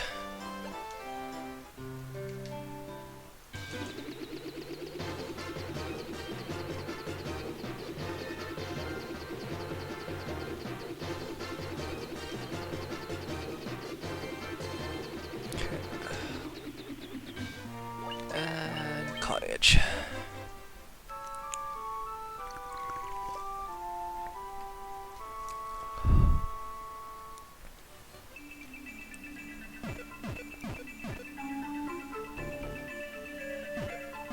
Extra step, that's fine.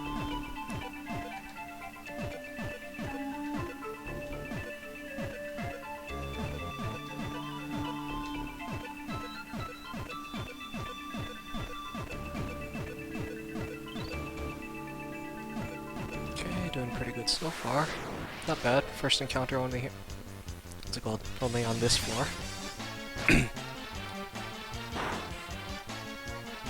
And no annoying AoE time wasters, so... That's about the biggest waste of time is that Ogre Mage. Should be able to run from this pretty easily, guys. Go on. There we go.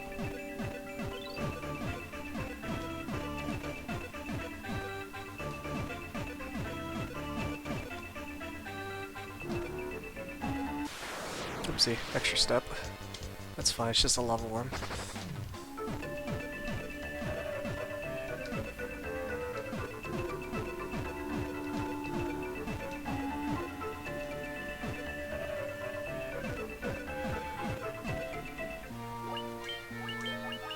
Not bad, only 2 encounters. See if we get any more before carry. 3, okay, average. And it's just the fire giant, so it's fine. 4, okay, that's annoying.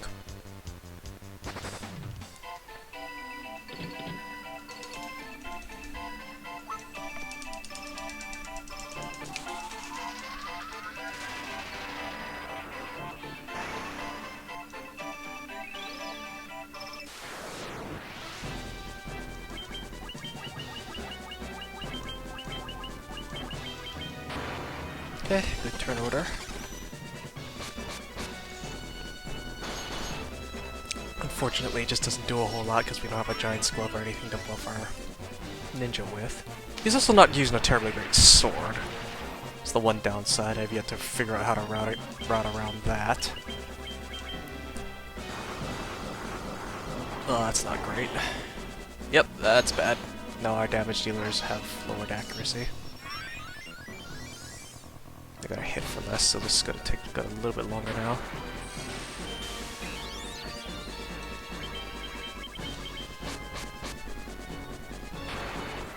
I suppose the other thing that I could do is I could also just rearrange just take the ice brand off of the warrior and give it to the ninja until we gets the defender sword. But that's an extra menu for one fight, which is somewhat insignificant in the grand scheme of things. I don't think it'll make too much difference either way. It's either I do that or I reroute the entire fight around doing carry later, but the whole point of doing carry now is to contribute her EXP to the White Mage's growth.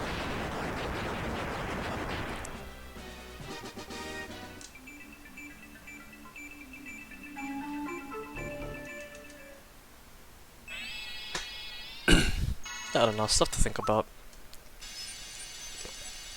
That's a future problem though. It's not anything that I'm probably going to route out now.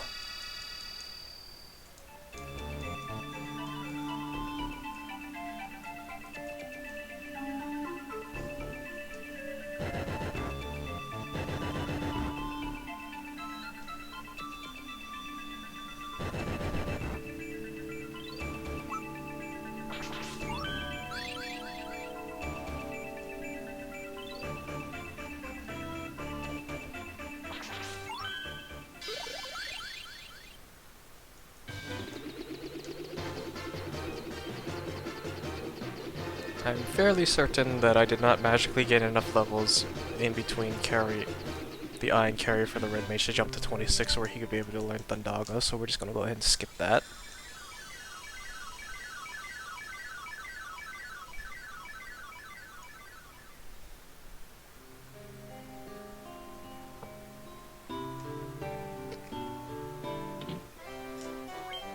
One ruby on that, 4 of those. Easy. Easy, easy go routing.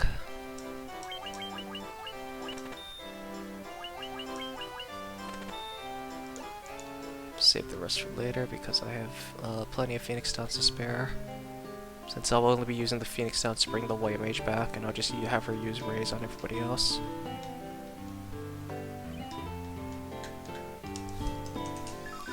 Extra steps.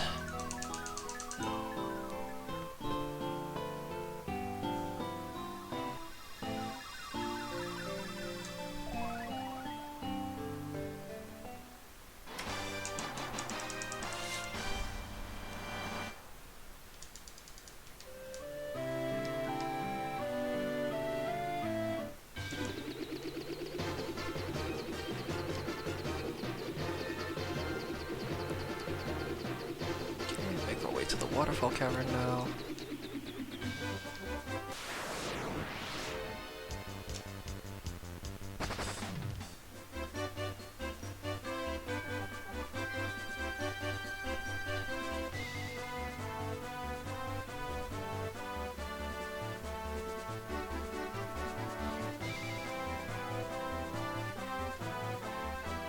Okay, nice peaceful river.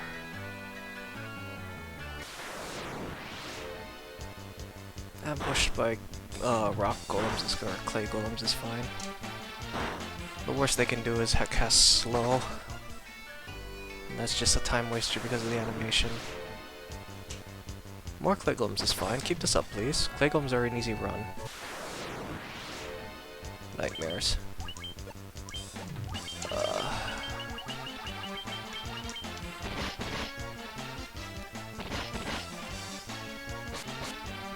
Good hit. Nice brand. Good hit. Good turn order.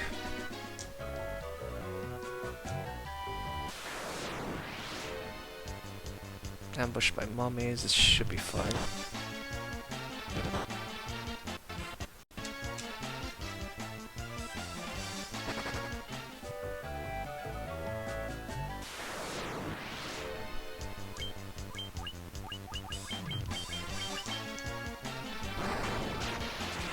That's annoying.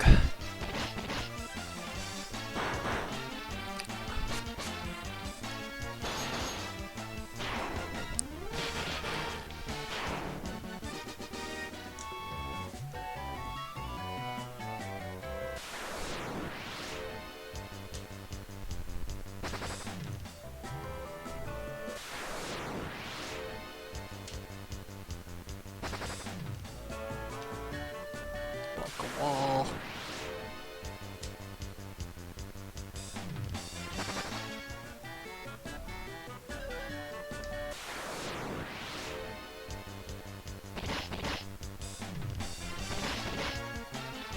That's fine.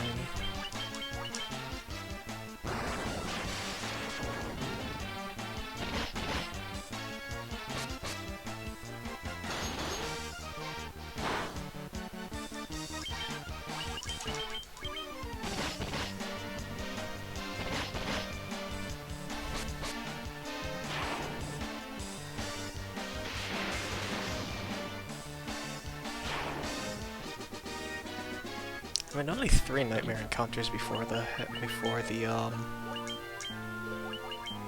trap time isn't terrible, all things considered.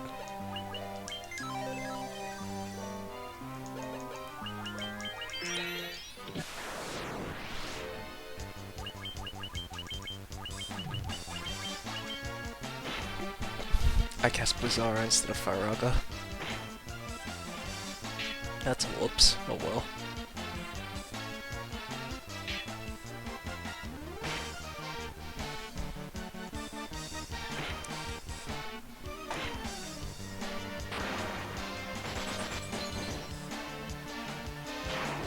That's alright, we do enough damage.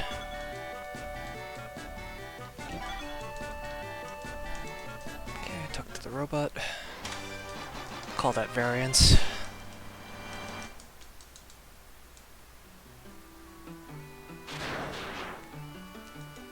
Robot needs to get out of my way. Excuse me. Beep beep.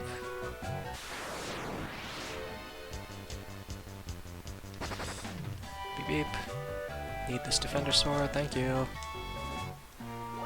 Okay, go ahead and equip that. Okay, then teleport you out. Ah, that's why the red mage died. I forgot to give her the ruby armlet. It's fine, the ninja needs it more.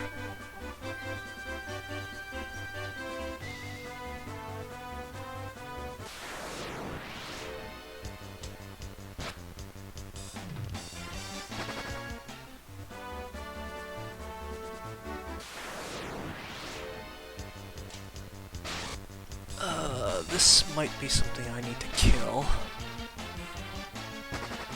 Okay, that's fine. I'll just eat the poison damage up until I get there. The wyverns followed us. That's alright. Got away first try. Oh, trolls ambushed right outside of town. It's okay.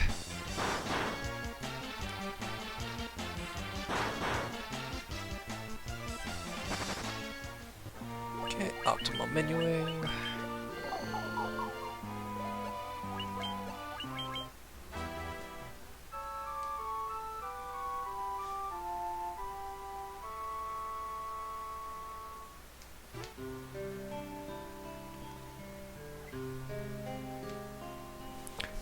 Okay, hopefully I can get a better sea shrine than I did when I did this on Sunday. Because Sunday I had at least 6 Sagan encounters. And I wasn't saving, so I couldn't save scum past them.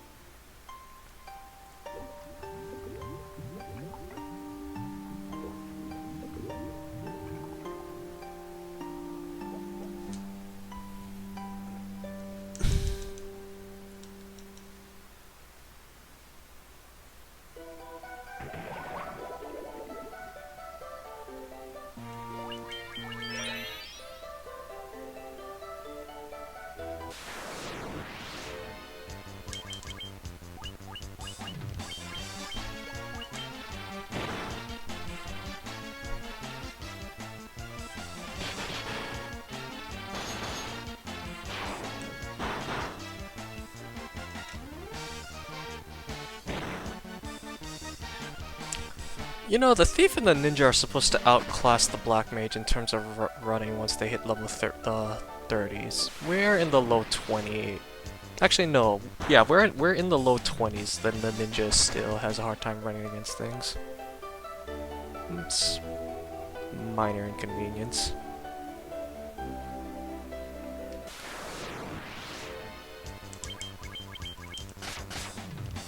That was a nice long stretch of no encounters, though. Almost there. It's probably about the worst thing I could run into at this point.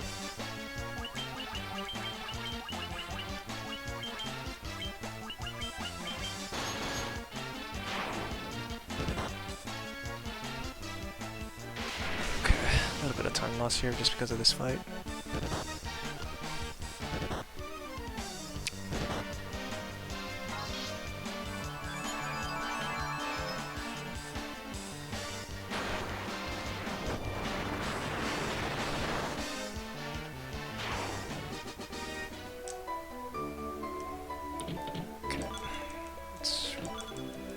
Pad our gold supply a little bit here.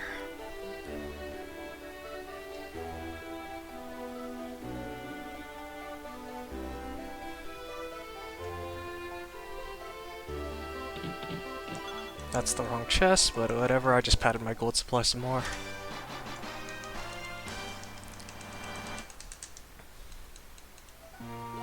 Okay. Put that to you, you get that.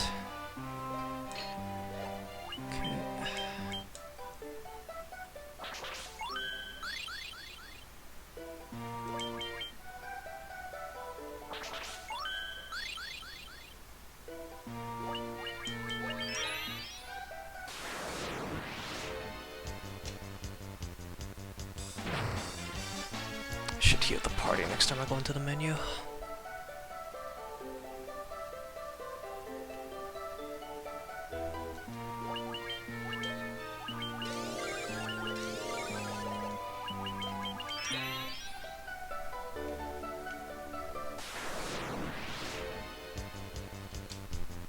Oh, what am I doing?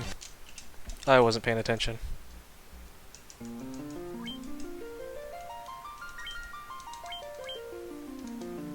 Definitely faster to reset than it is to sit through that if you accidentally do that.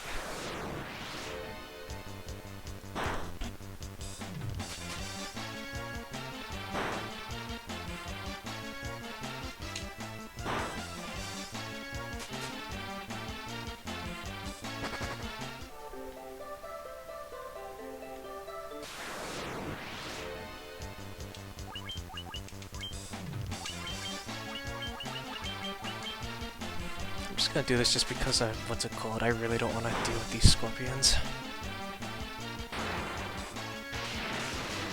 Hopefully between two Thundars, this thing should go down.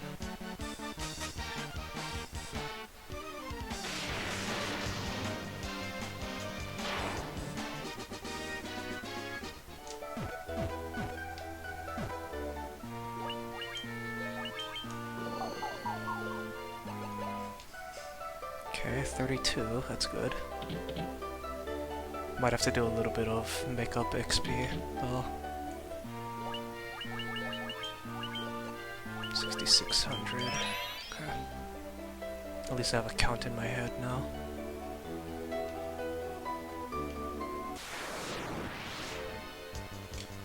That's about 6 double white shark encounters.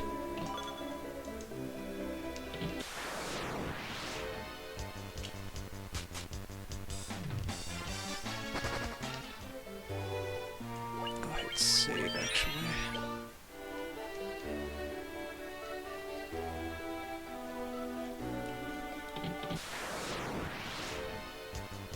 Nope.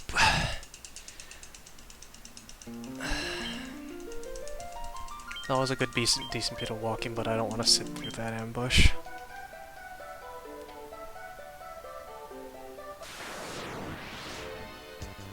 This isn't much better, but I'm just gonna go ahead and run with it.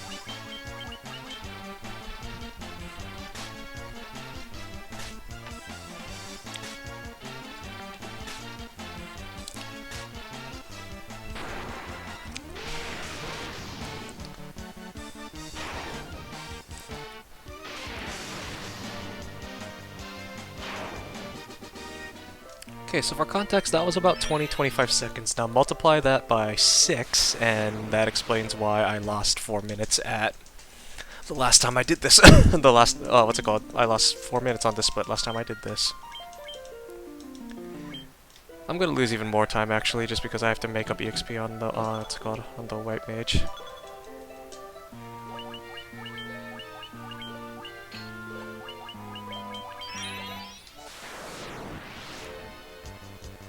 These ambushes aren't going to help either, actually.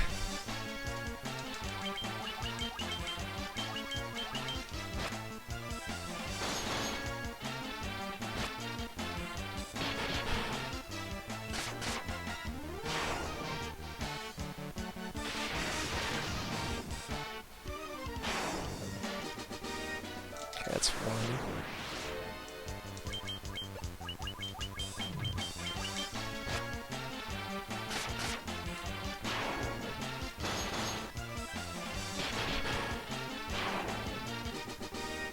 Two.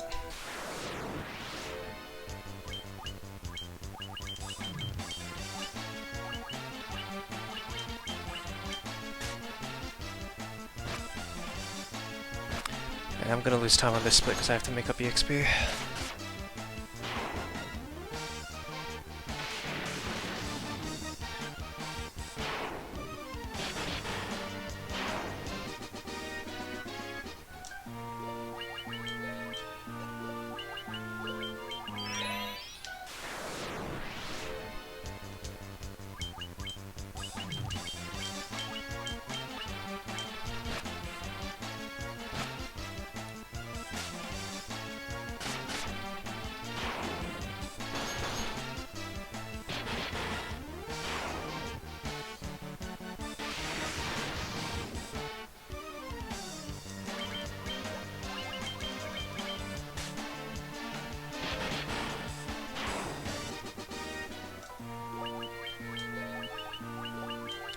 That is so close to it that I'm just going to go ahead and chance the fact that I'm going to run into another encounter at all on the way there. Not that. That is slow. Not that.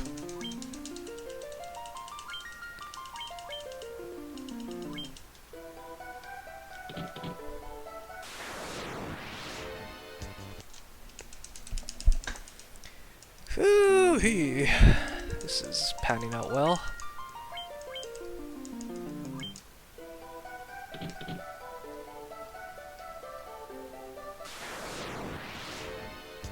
Okay, fine.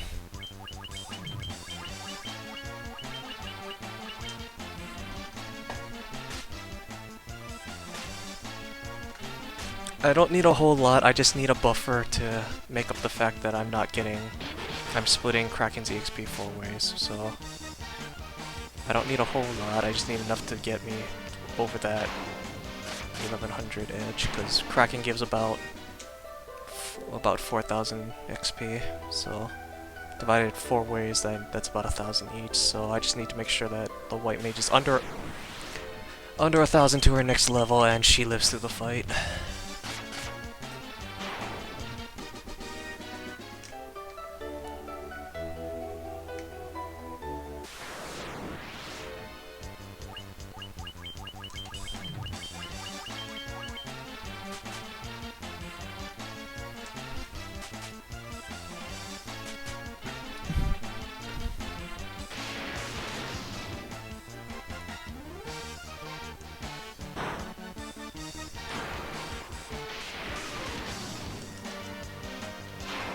Okay, so reevaluating, I probably lost more time to the fact that I had to make up EXP than the fact that I actually had bad encounters last time I did this. Because in my PB I did my EXP counting wrong, so I just beelined it to Kraken, which explains why I had a 6-minute Sea Shrine split. Hello, I thought I was in a different part of the dungeon.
Bad turn order.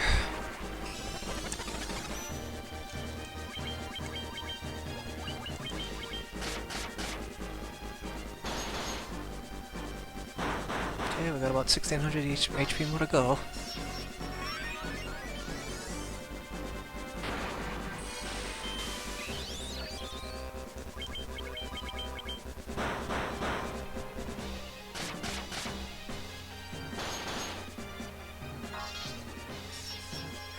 Holy cow, do I really lose 4 minutes just from having to make up level experience to get to level 33? That is ridiculous. I am half tempted just to go to level... You gotta be kidding me.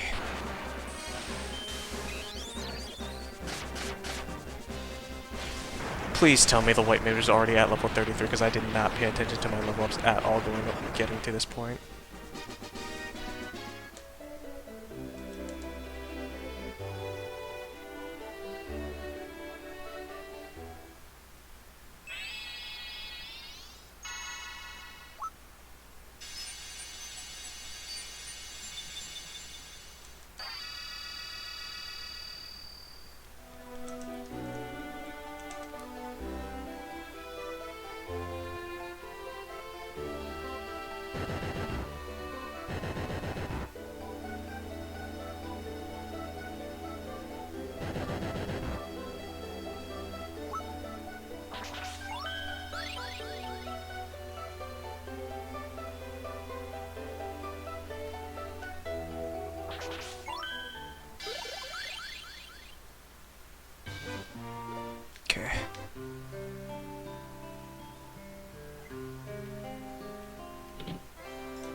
As long as we had it already, that's fine.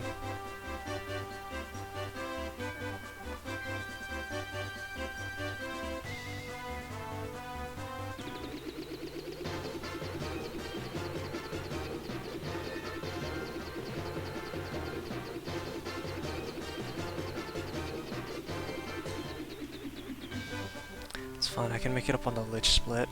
Lich, I had a lot of extra encounters trying to get back, trying to get to him, so I should be able to make up some time there. If I'm gonna lose like 3.5, 4 minutes just trying to make up EXP on what's it called? The white mage, I can most definitely make that up at a different part of the run.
Make our way down to Lufenia.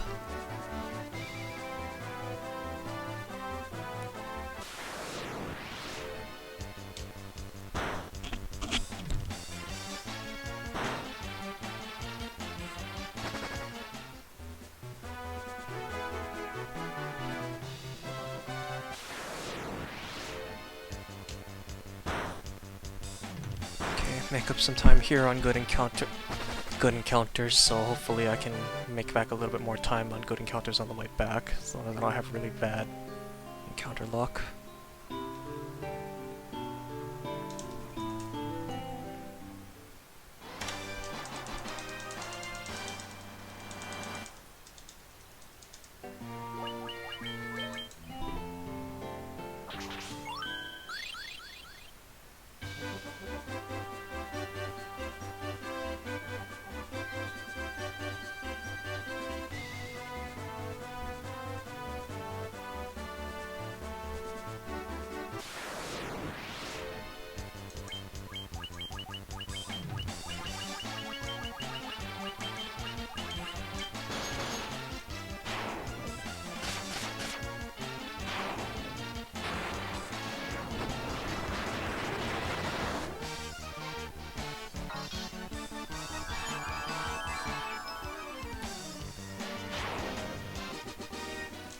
Okay, that was a pretty good fight.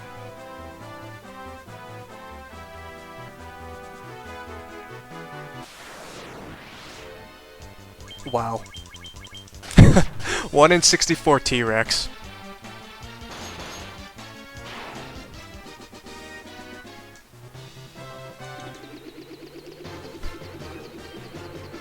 That was probably the best walk I've to and from Lufenia I've had so far over the course of running this route, and it had a T-Rex rare encounter. That is funny.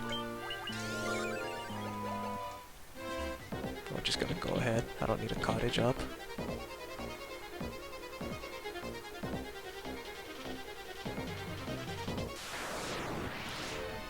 Okay, that was a pretty good stretch of no encounters.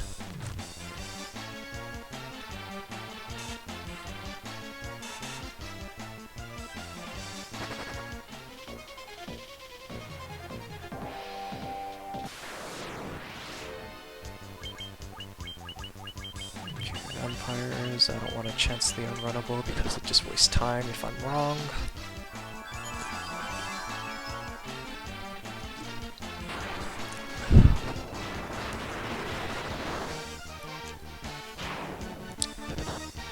Almost perfect damage rolls.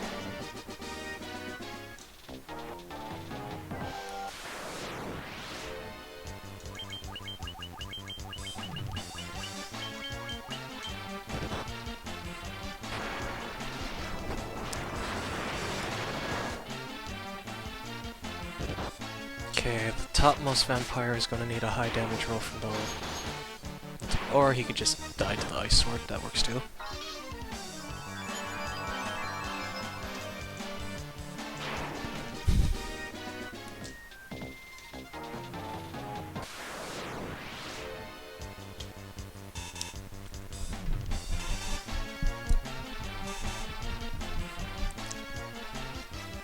Okay, this isn't bad so far. We're making up time.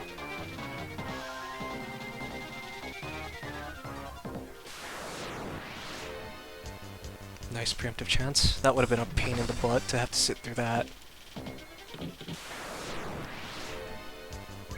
Go ahead, just alt melee. You know, so shouldn't kill no one.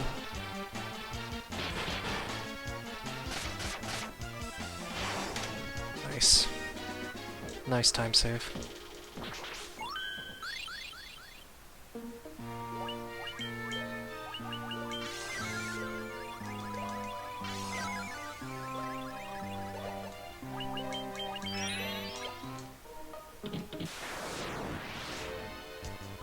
Aye. Aye.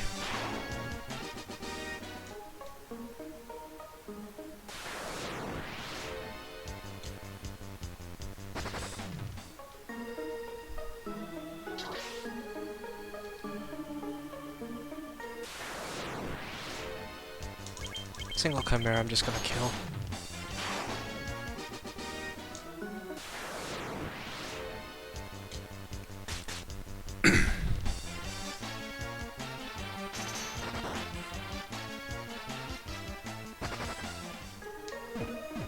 Just deal with it. Because as I suspected, I'm probably gonna run into more of them, which means I'm just gonna have to fix the healing later. He's at nearly full HP right now, he's not in any threat of dying. Just fix it after we pick up all the items. Diamond shield, ribbon.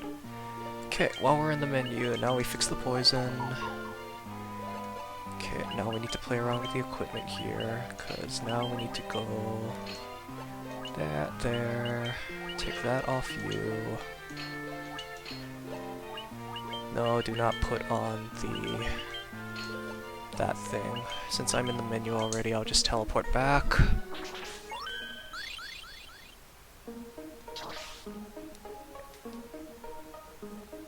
This saves just a couple of extra steps of walking. It just reduces the number of chances that you have for encounters. It doesn't save a whole lot of time, but I mean, better than nothing. If I wasn't so close, if I was more ahead, I would go detour to take the white shirt because I had an idea to have the warrior do that while... what's it called? On the chaos fight, but I think it would waste more time than it would probably save. Single sentry I think we can just... or a soldier I think we can just run from. Yeah, it's a soldier, not a sentry.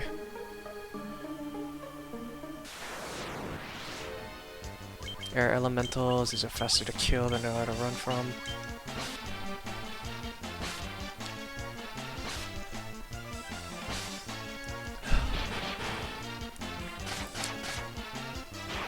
Nice hit.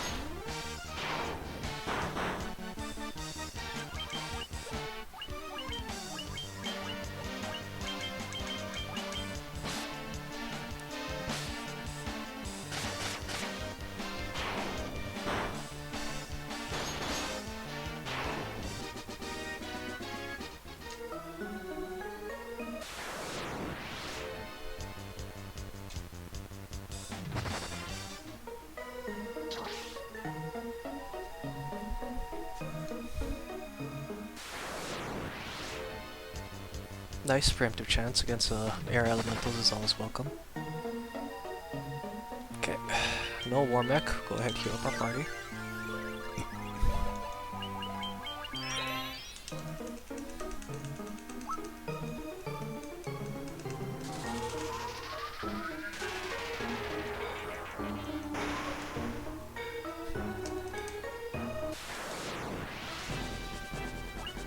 Okay, speed drinks. Okay. I also just realized too I did cracking without Giant's Gloving, so I'm surprised I didn't lose more time than I did actually. Because I didn't do my normal muscle memory of putting the Giant's Glove at the top row, so I forgot I had the Giant's Glove. That was a thing.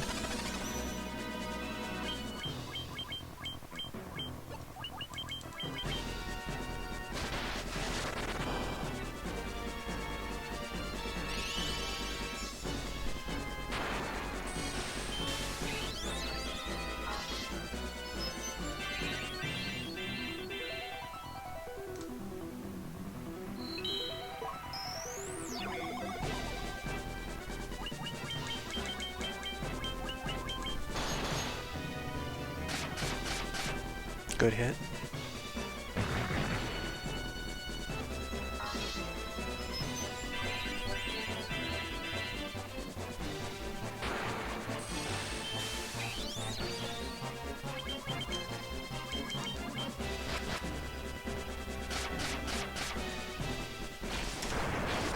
That's fine. This is still on pace to get to... what's it called? I basically just caught up. I mean, what's it called? I'm not ahead anymore, but as long as I have decent RNG, what's it called? Encounter RNG getting to the Death Beholder, I can make up some time on both Lich 2 and Kraken 2's floor. I lost quite a bit of time for 2 encounters if I recall in my PB for this version.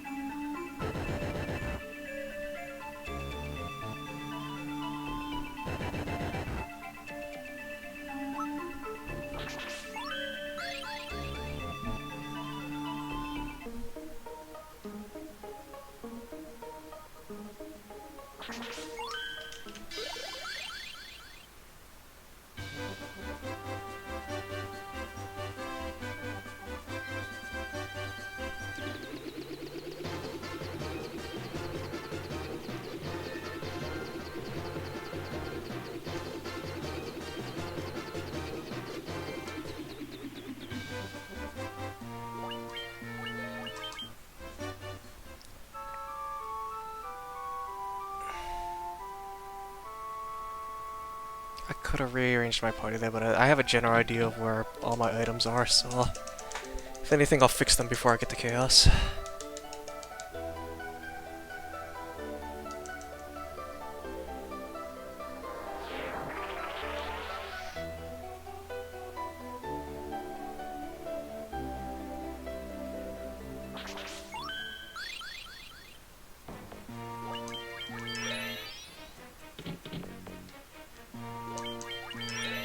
Save scum time.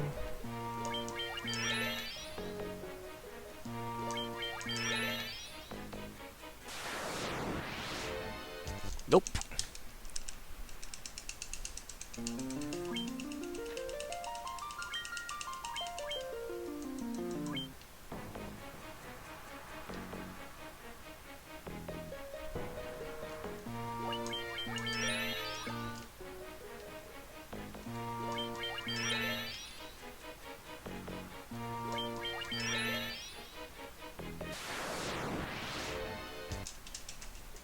Green dragons are no. This is still fine, actually.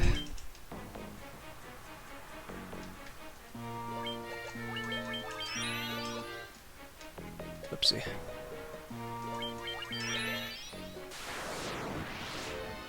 Okay, that's runnable.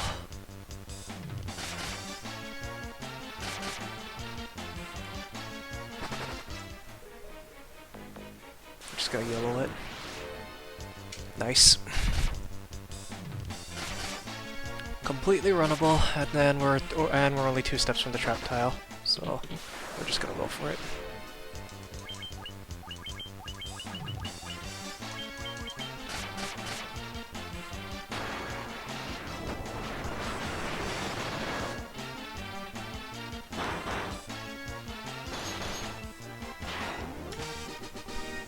Nice, maintaining pace.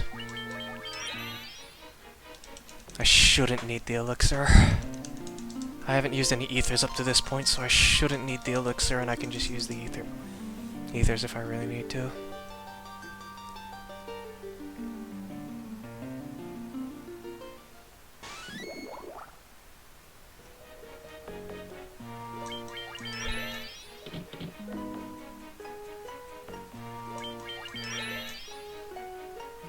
So as long as I avoid taking any super unnecessary encounters like that, should be alright.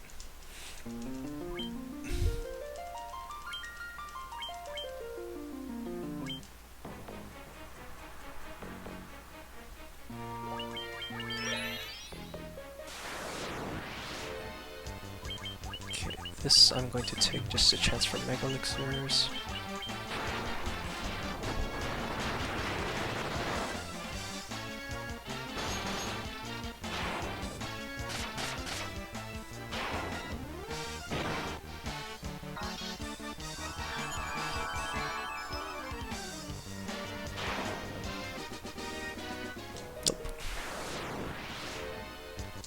It's alright, I didn't get any Mega Elixirs anyway.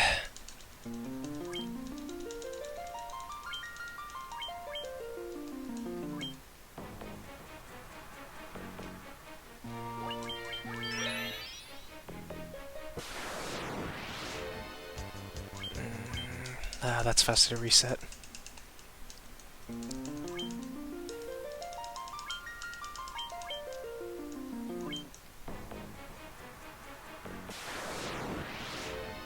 Purple Worm's unrunnable, but it's a fast kill. Ow.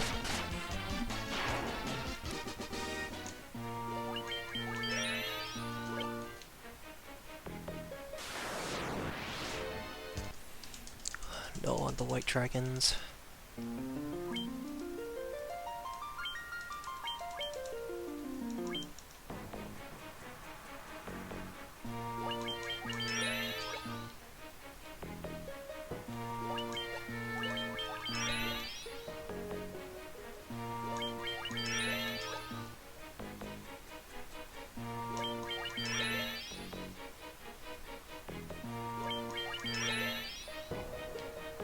Oh, whoopsie, that could have been bad.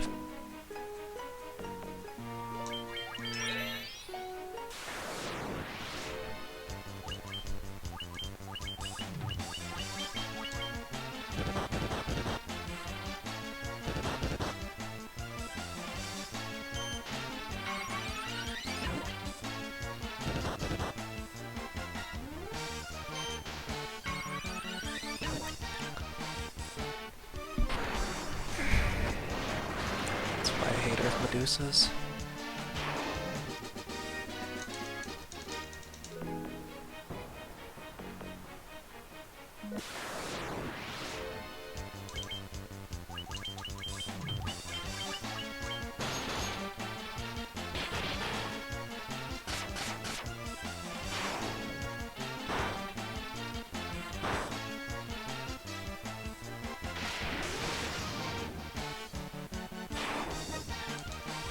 Well, low roll on damage there.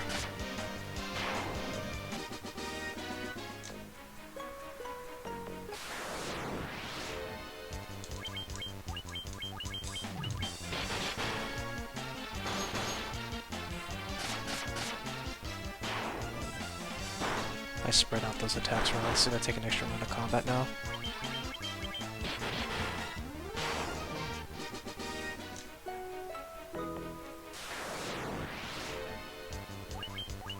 Oh boy, this is gonna be a time waste now. I need that fire arrow to go early or for me to run.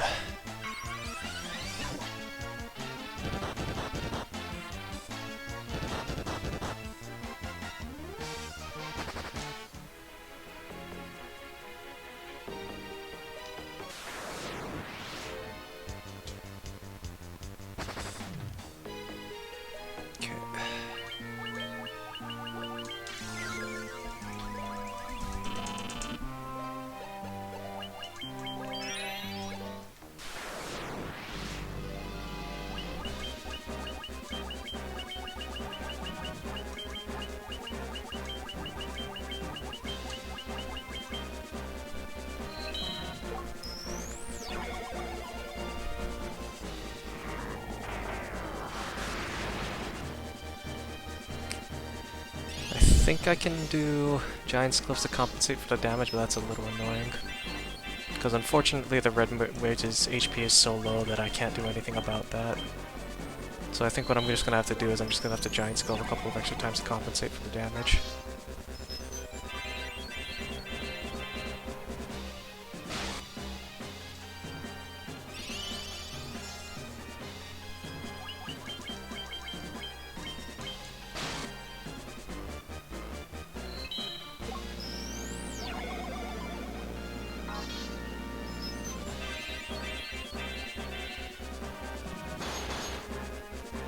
Actually, I wonder.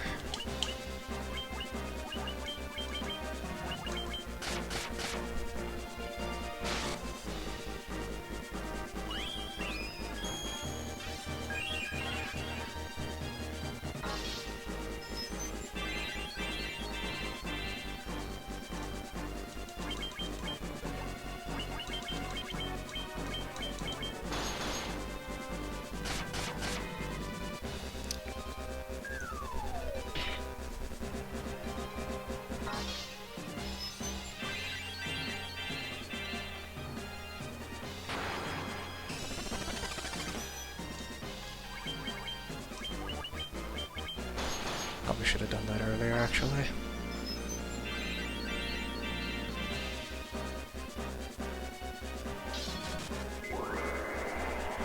That's fine, Lich. Take the long spell animations now that the... what's it called? The Red Wizard's back up.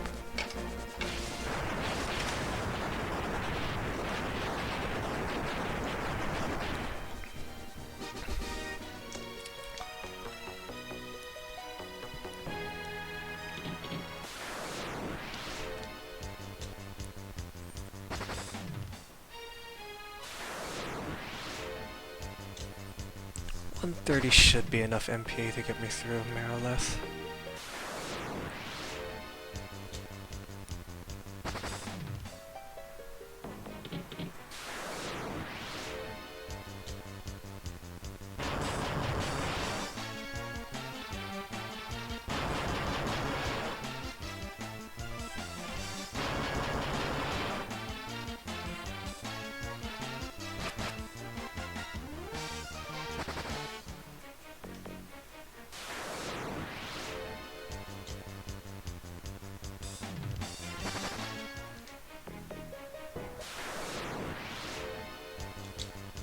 I was gonna say, that's not the trap tile.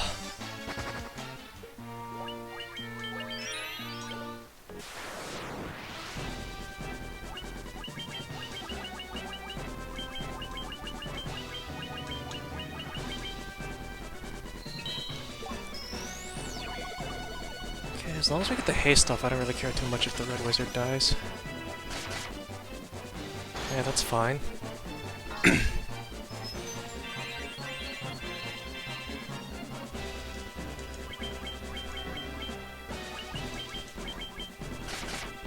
Two Giant's Gloves. We can go on the offensive after this.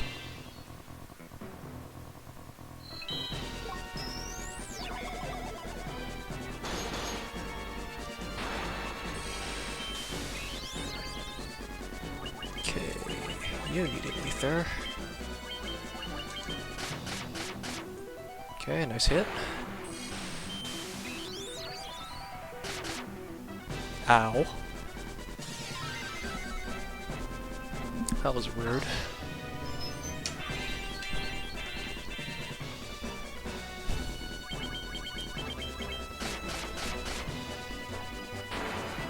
Okay, one more hit and she goes down. As the Fire Rocko, does Lola live? Yes, she does. Thank your ribbons.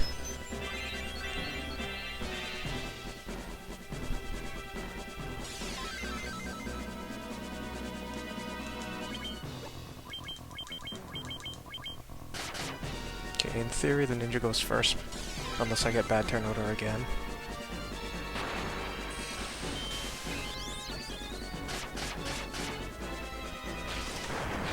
Every other time we want the temper to go on the ninja first. The ninja goes first. The one time we're on lethal damage, the ninja goes last. That figures.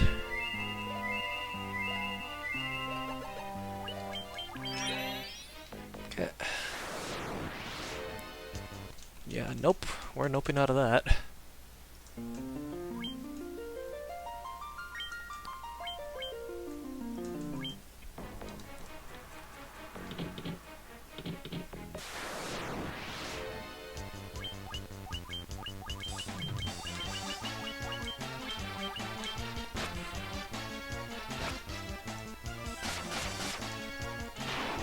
Hopefully this doesn't waste too much time.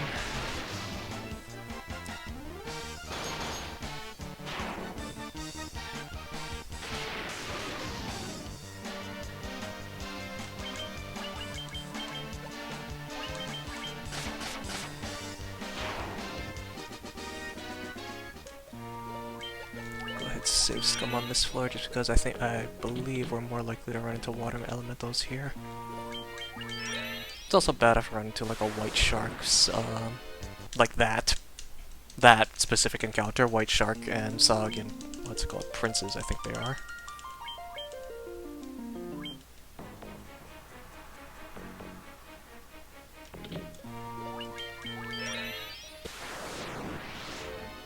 How did I know I would get an encounter right as soon as I stepped out the door? So the nice thing about doorways, the doorways don't generate encounters.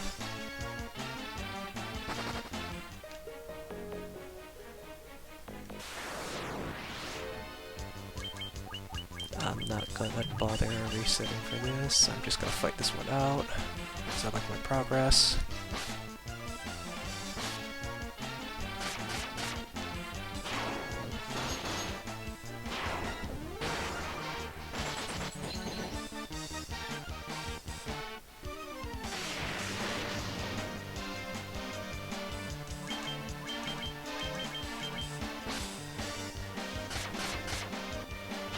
Probably should have just physicaled with the rest of the party now that I think about it.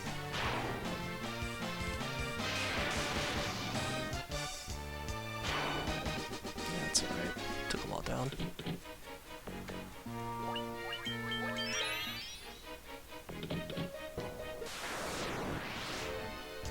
Yeah, nope. Not dealing with that.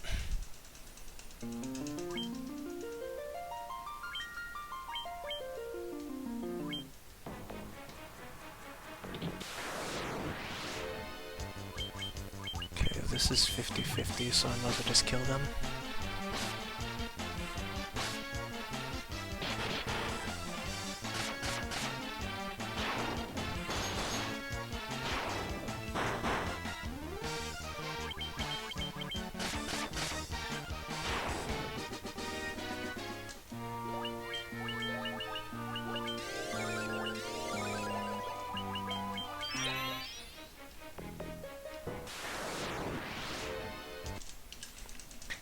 And this is why this floor sucks. It's just because it's like 50% to run into water elementals, just because the amount of encounters you can run into are so small here. And an ambush.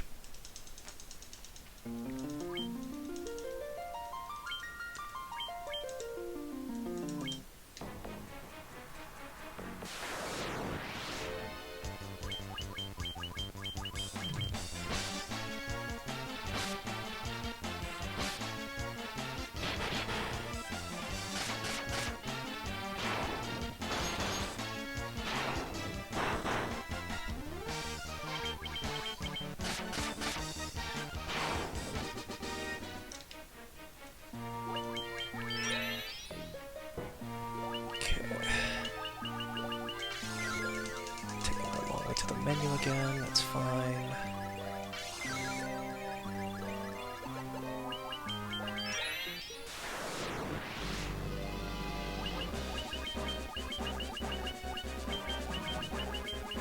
Paste, Giant's Glove.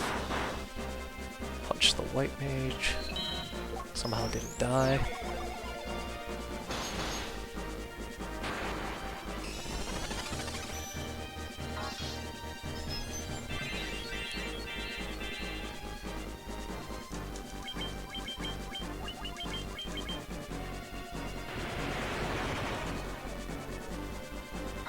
Okay, that's fine.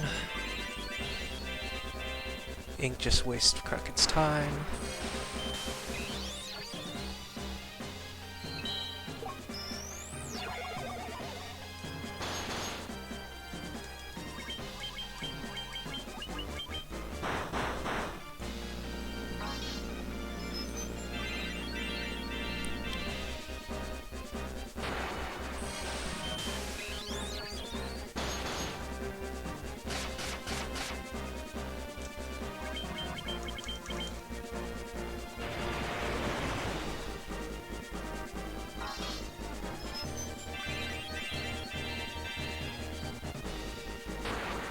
bad encounter luck is kind of being made up for by the fact that Kraken is being somewhat cooperative.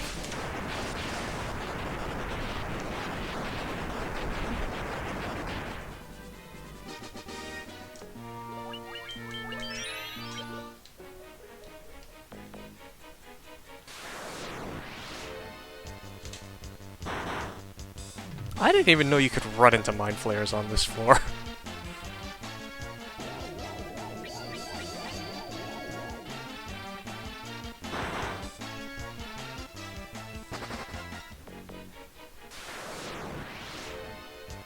That's runnable because of the Vampire Lord.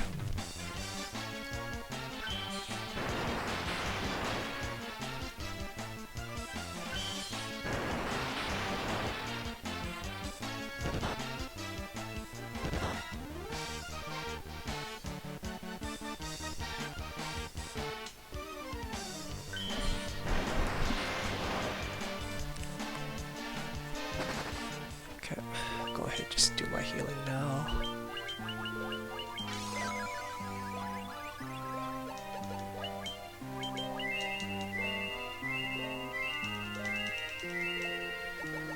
Good enough.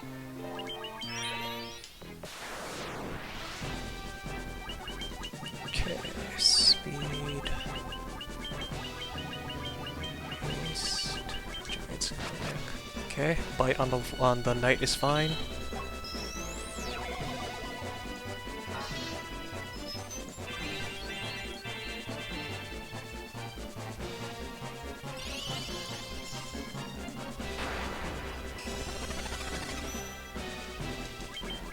Two speed drains. Nope, I need to cast Temper, not Haste.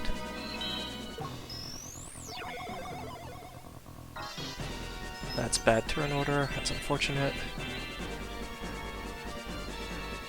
Scourge would only kill the white mage, but she has the highest magic resist out of everybody, so it's fine.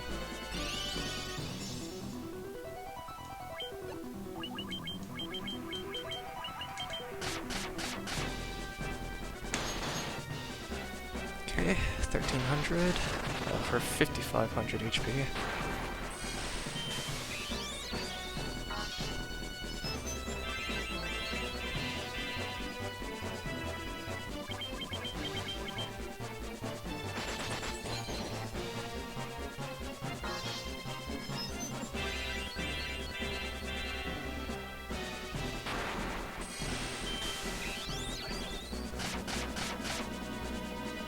Next round should do it.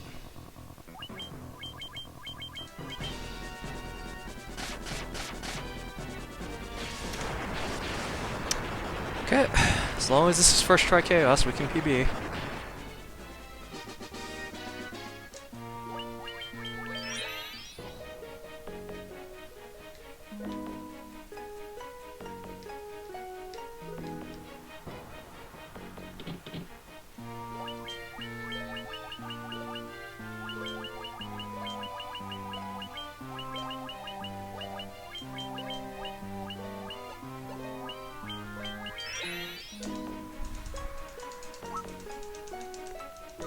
I didn't ether up my white mage, that might be a problem.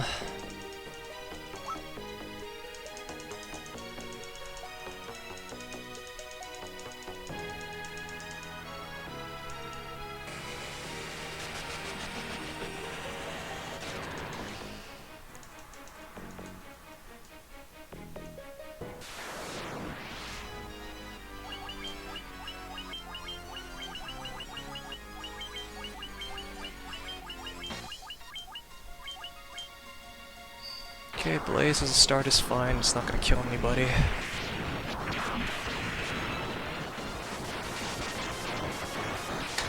No, I just need the Giant's Tonics to go off before the Healar does. Healaga. That's not great, oh well.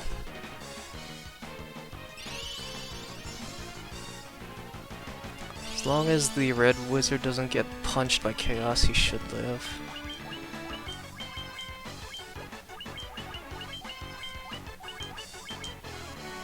Zaga's fine.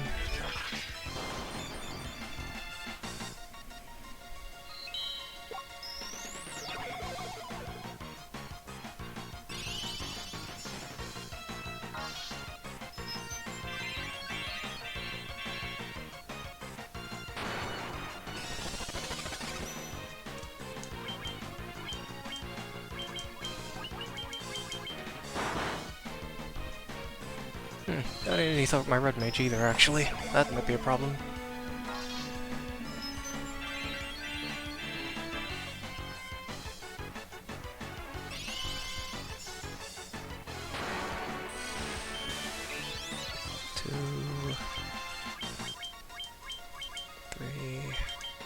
This is 3 buffs.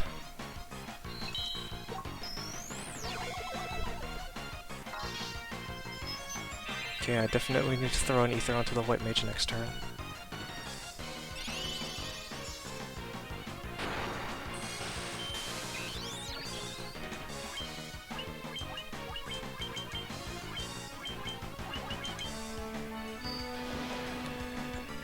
Let's check my damage and then we'll see if...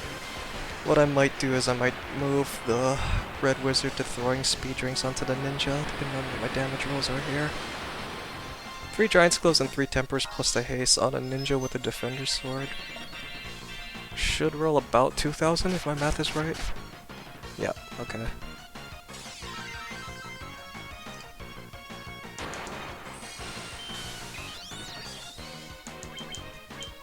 Okay, so we're just gonna relegate the warrior to ether duty up for now.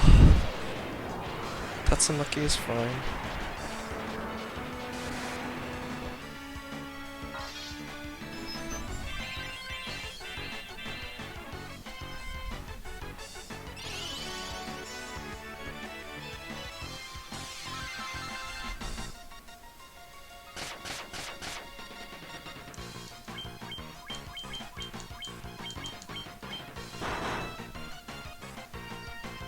Earthquake is a little bit cause for concern because the white mage doesn't have a ribbon on. It's 41, that's about 75 damage I think I've done so far. 7,500 damage. Go ahead and use my last temper on you. Okay, we're fine. We're fine until he loots back around on his spells, so I just need to have good turn order and damage at this point. 1,100.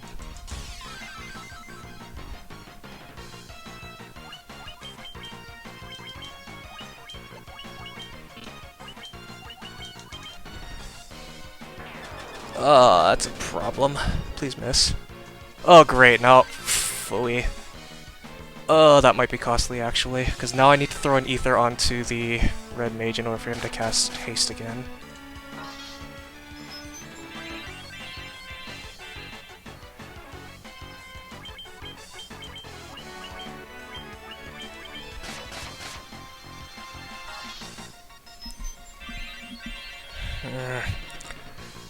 Oh my goodness. I think that's not the first time I've been bit in the butt by slower either. I didn't plan around that.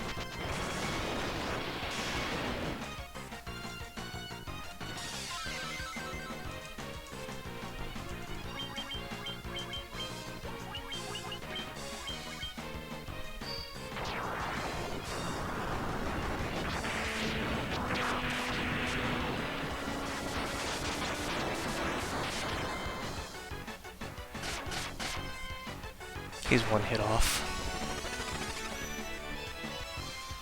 If my math is right, he's 1 hit off.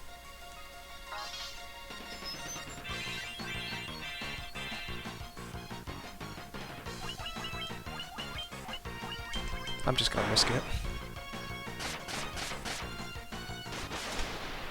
Risk paid off. GG, that's what's it called? That's a PB. 8 minutes to the credits, so... Hey Nikki, how you doing? Thank you for the GG. Yeah. There we go. Relatively clean PB.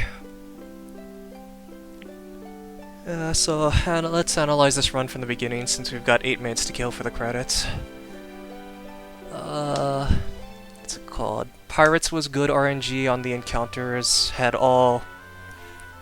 had 2 preemptives and the other two of the 4 encounters were fast runs. Pisca Demons was phenomenal RNG in terms of getting level 6 because I had double ogre into single ogre into just a quick battle, and I had first try Piscal, although that was a little wonky because I had the thief and the red mage die at Pisca Demons, so I only could bring back one since I didn't do 15 puzzle. So Astos, I had red mage death at Astos, so white mage death at Astos, so I had to make up EXP to get Mystic Key. Made it all up by the vampire. Earth Cave 1 was phenomenal in terms of encounter luck, even with taking some EXP encounters to make it up there. Backtracking for Earth Cave, Earth Rod kinda sucked because, back-to-back encounters. Lich was just Lich, because Red Mage only had 100 HP, but what can you do? Like, I'll take third try Lich where he does 5 physical attacks, that's fine.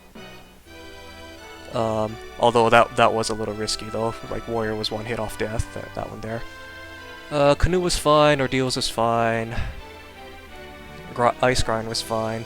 Bahamut sucked because I lost minute and a half to two long encounters, both on the ocean and in the desert right before the airship. I need a route. Like, if I ever come back to this, I need to route out a better way to do Marilith for Volcano, because Ninja's only using Coral Sword right now. Although all things considered, if I come back to this, I'm probably gonna figure out some kind of monk strat, if anything. Oxio was fine. Warp Cube was variant. Slab was variant. Kraken sucked because I had to make up level 32 on the white, level 33 on the white mage, so I had to take like 5 extra shark encounters or something like that. Like that there, so that cost 2 minutes, and then I lost like another minute just trying to get to Kraken. Made up the time on the chime because the Fenia Forest was somewhat cooperative, and I only had 3 encounters going to, and 5 encounters total, something like that. One of which was 1 in 64 T-Rex, which is funny. Mirage Tower was good. What's it called? No bad encounters there. Sky Fortress lost a little bit of time to bad encounters, that's fine. Death Eye just maintained pace. Lich was an opportunity to make back time, so lost a little bit of time there on double Earth encounters and Earth Medusas, because those are always annoying. Marilith was fine. Kraken was annoying for the floor, but his AI made up for it. So we maintained pace through Tiamat, and then Chaos we just had to get good turn order, but oh my goodness, when that slower hit the ninja, I thought I lost PB right there. The fortunate part is that even being with the slower on him, he was able to do about 2,000 points of damage, so somehow all my buffing worked out in that favor, but I could have avoided that entirely by just ethering up both the white mage and the red mage before the fight. I put myself into that position, but yeah, so is this perfect? No, this is like 90% perfect, because actually I forgot to mention for the Kraken fight, I didn't do Giant's Gloves because I didn't Giant Gauntlet buffing with Saber because I forgot to do my menuing there, so I probably lost additional time on top of that, but I mean, hey, it's a PB, it's faster than anything that I found on Nico at the moment, so like, I'll probably come back to this, probably just work on this as a fun side project on this side, or if anybody picks up Japanese and decides to beat my time for this one here, because this can still go down by a whole lot, because this doesn't have a 15 puzzle grind, so early game you can potentially buy more items for safety, and if we do 15 puzzle we can Mega Elixir grind. No 15 puzzle means no emergency exit, so potential 2-minute save there at Earth Cave, and then this doesn't use a monk, so I can probably save at least in the neighborhood of 5 to 10 minutes just from switching the ninja for a monk and not doing class change. So far from dead, but not anything I'm going to probably go back and work heavily on anytime soon. I'll probably go back and either work on another game, learn another game I've been wanting to pick up, or go and experiment on, see if I can route out, do some more experiments in English 80%.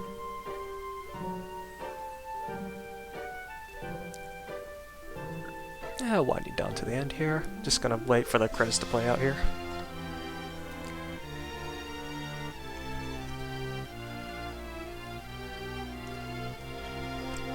You know what's funny? I never actually paid attention through a lot of these credits, so I didn't see a lot of these images here.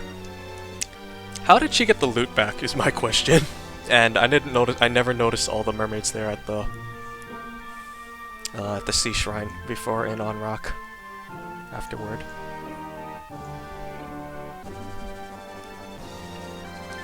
Okay, got about another minute 20 seconds to go here on these credits.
Okay, pretty soon, according to, if my translation is correctly, and if not, I'm going off of what Google Translate says, when the animation starts spinning behind the end, that's when time is.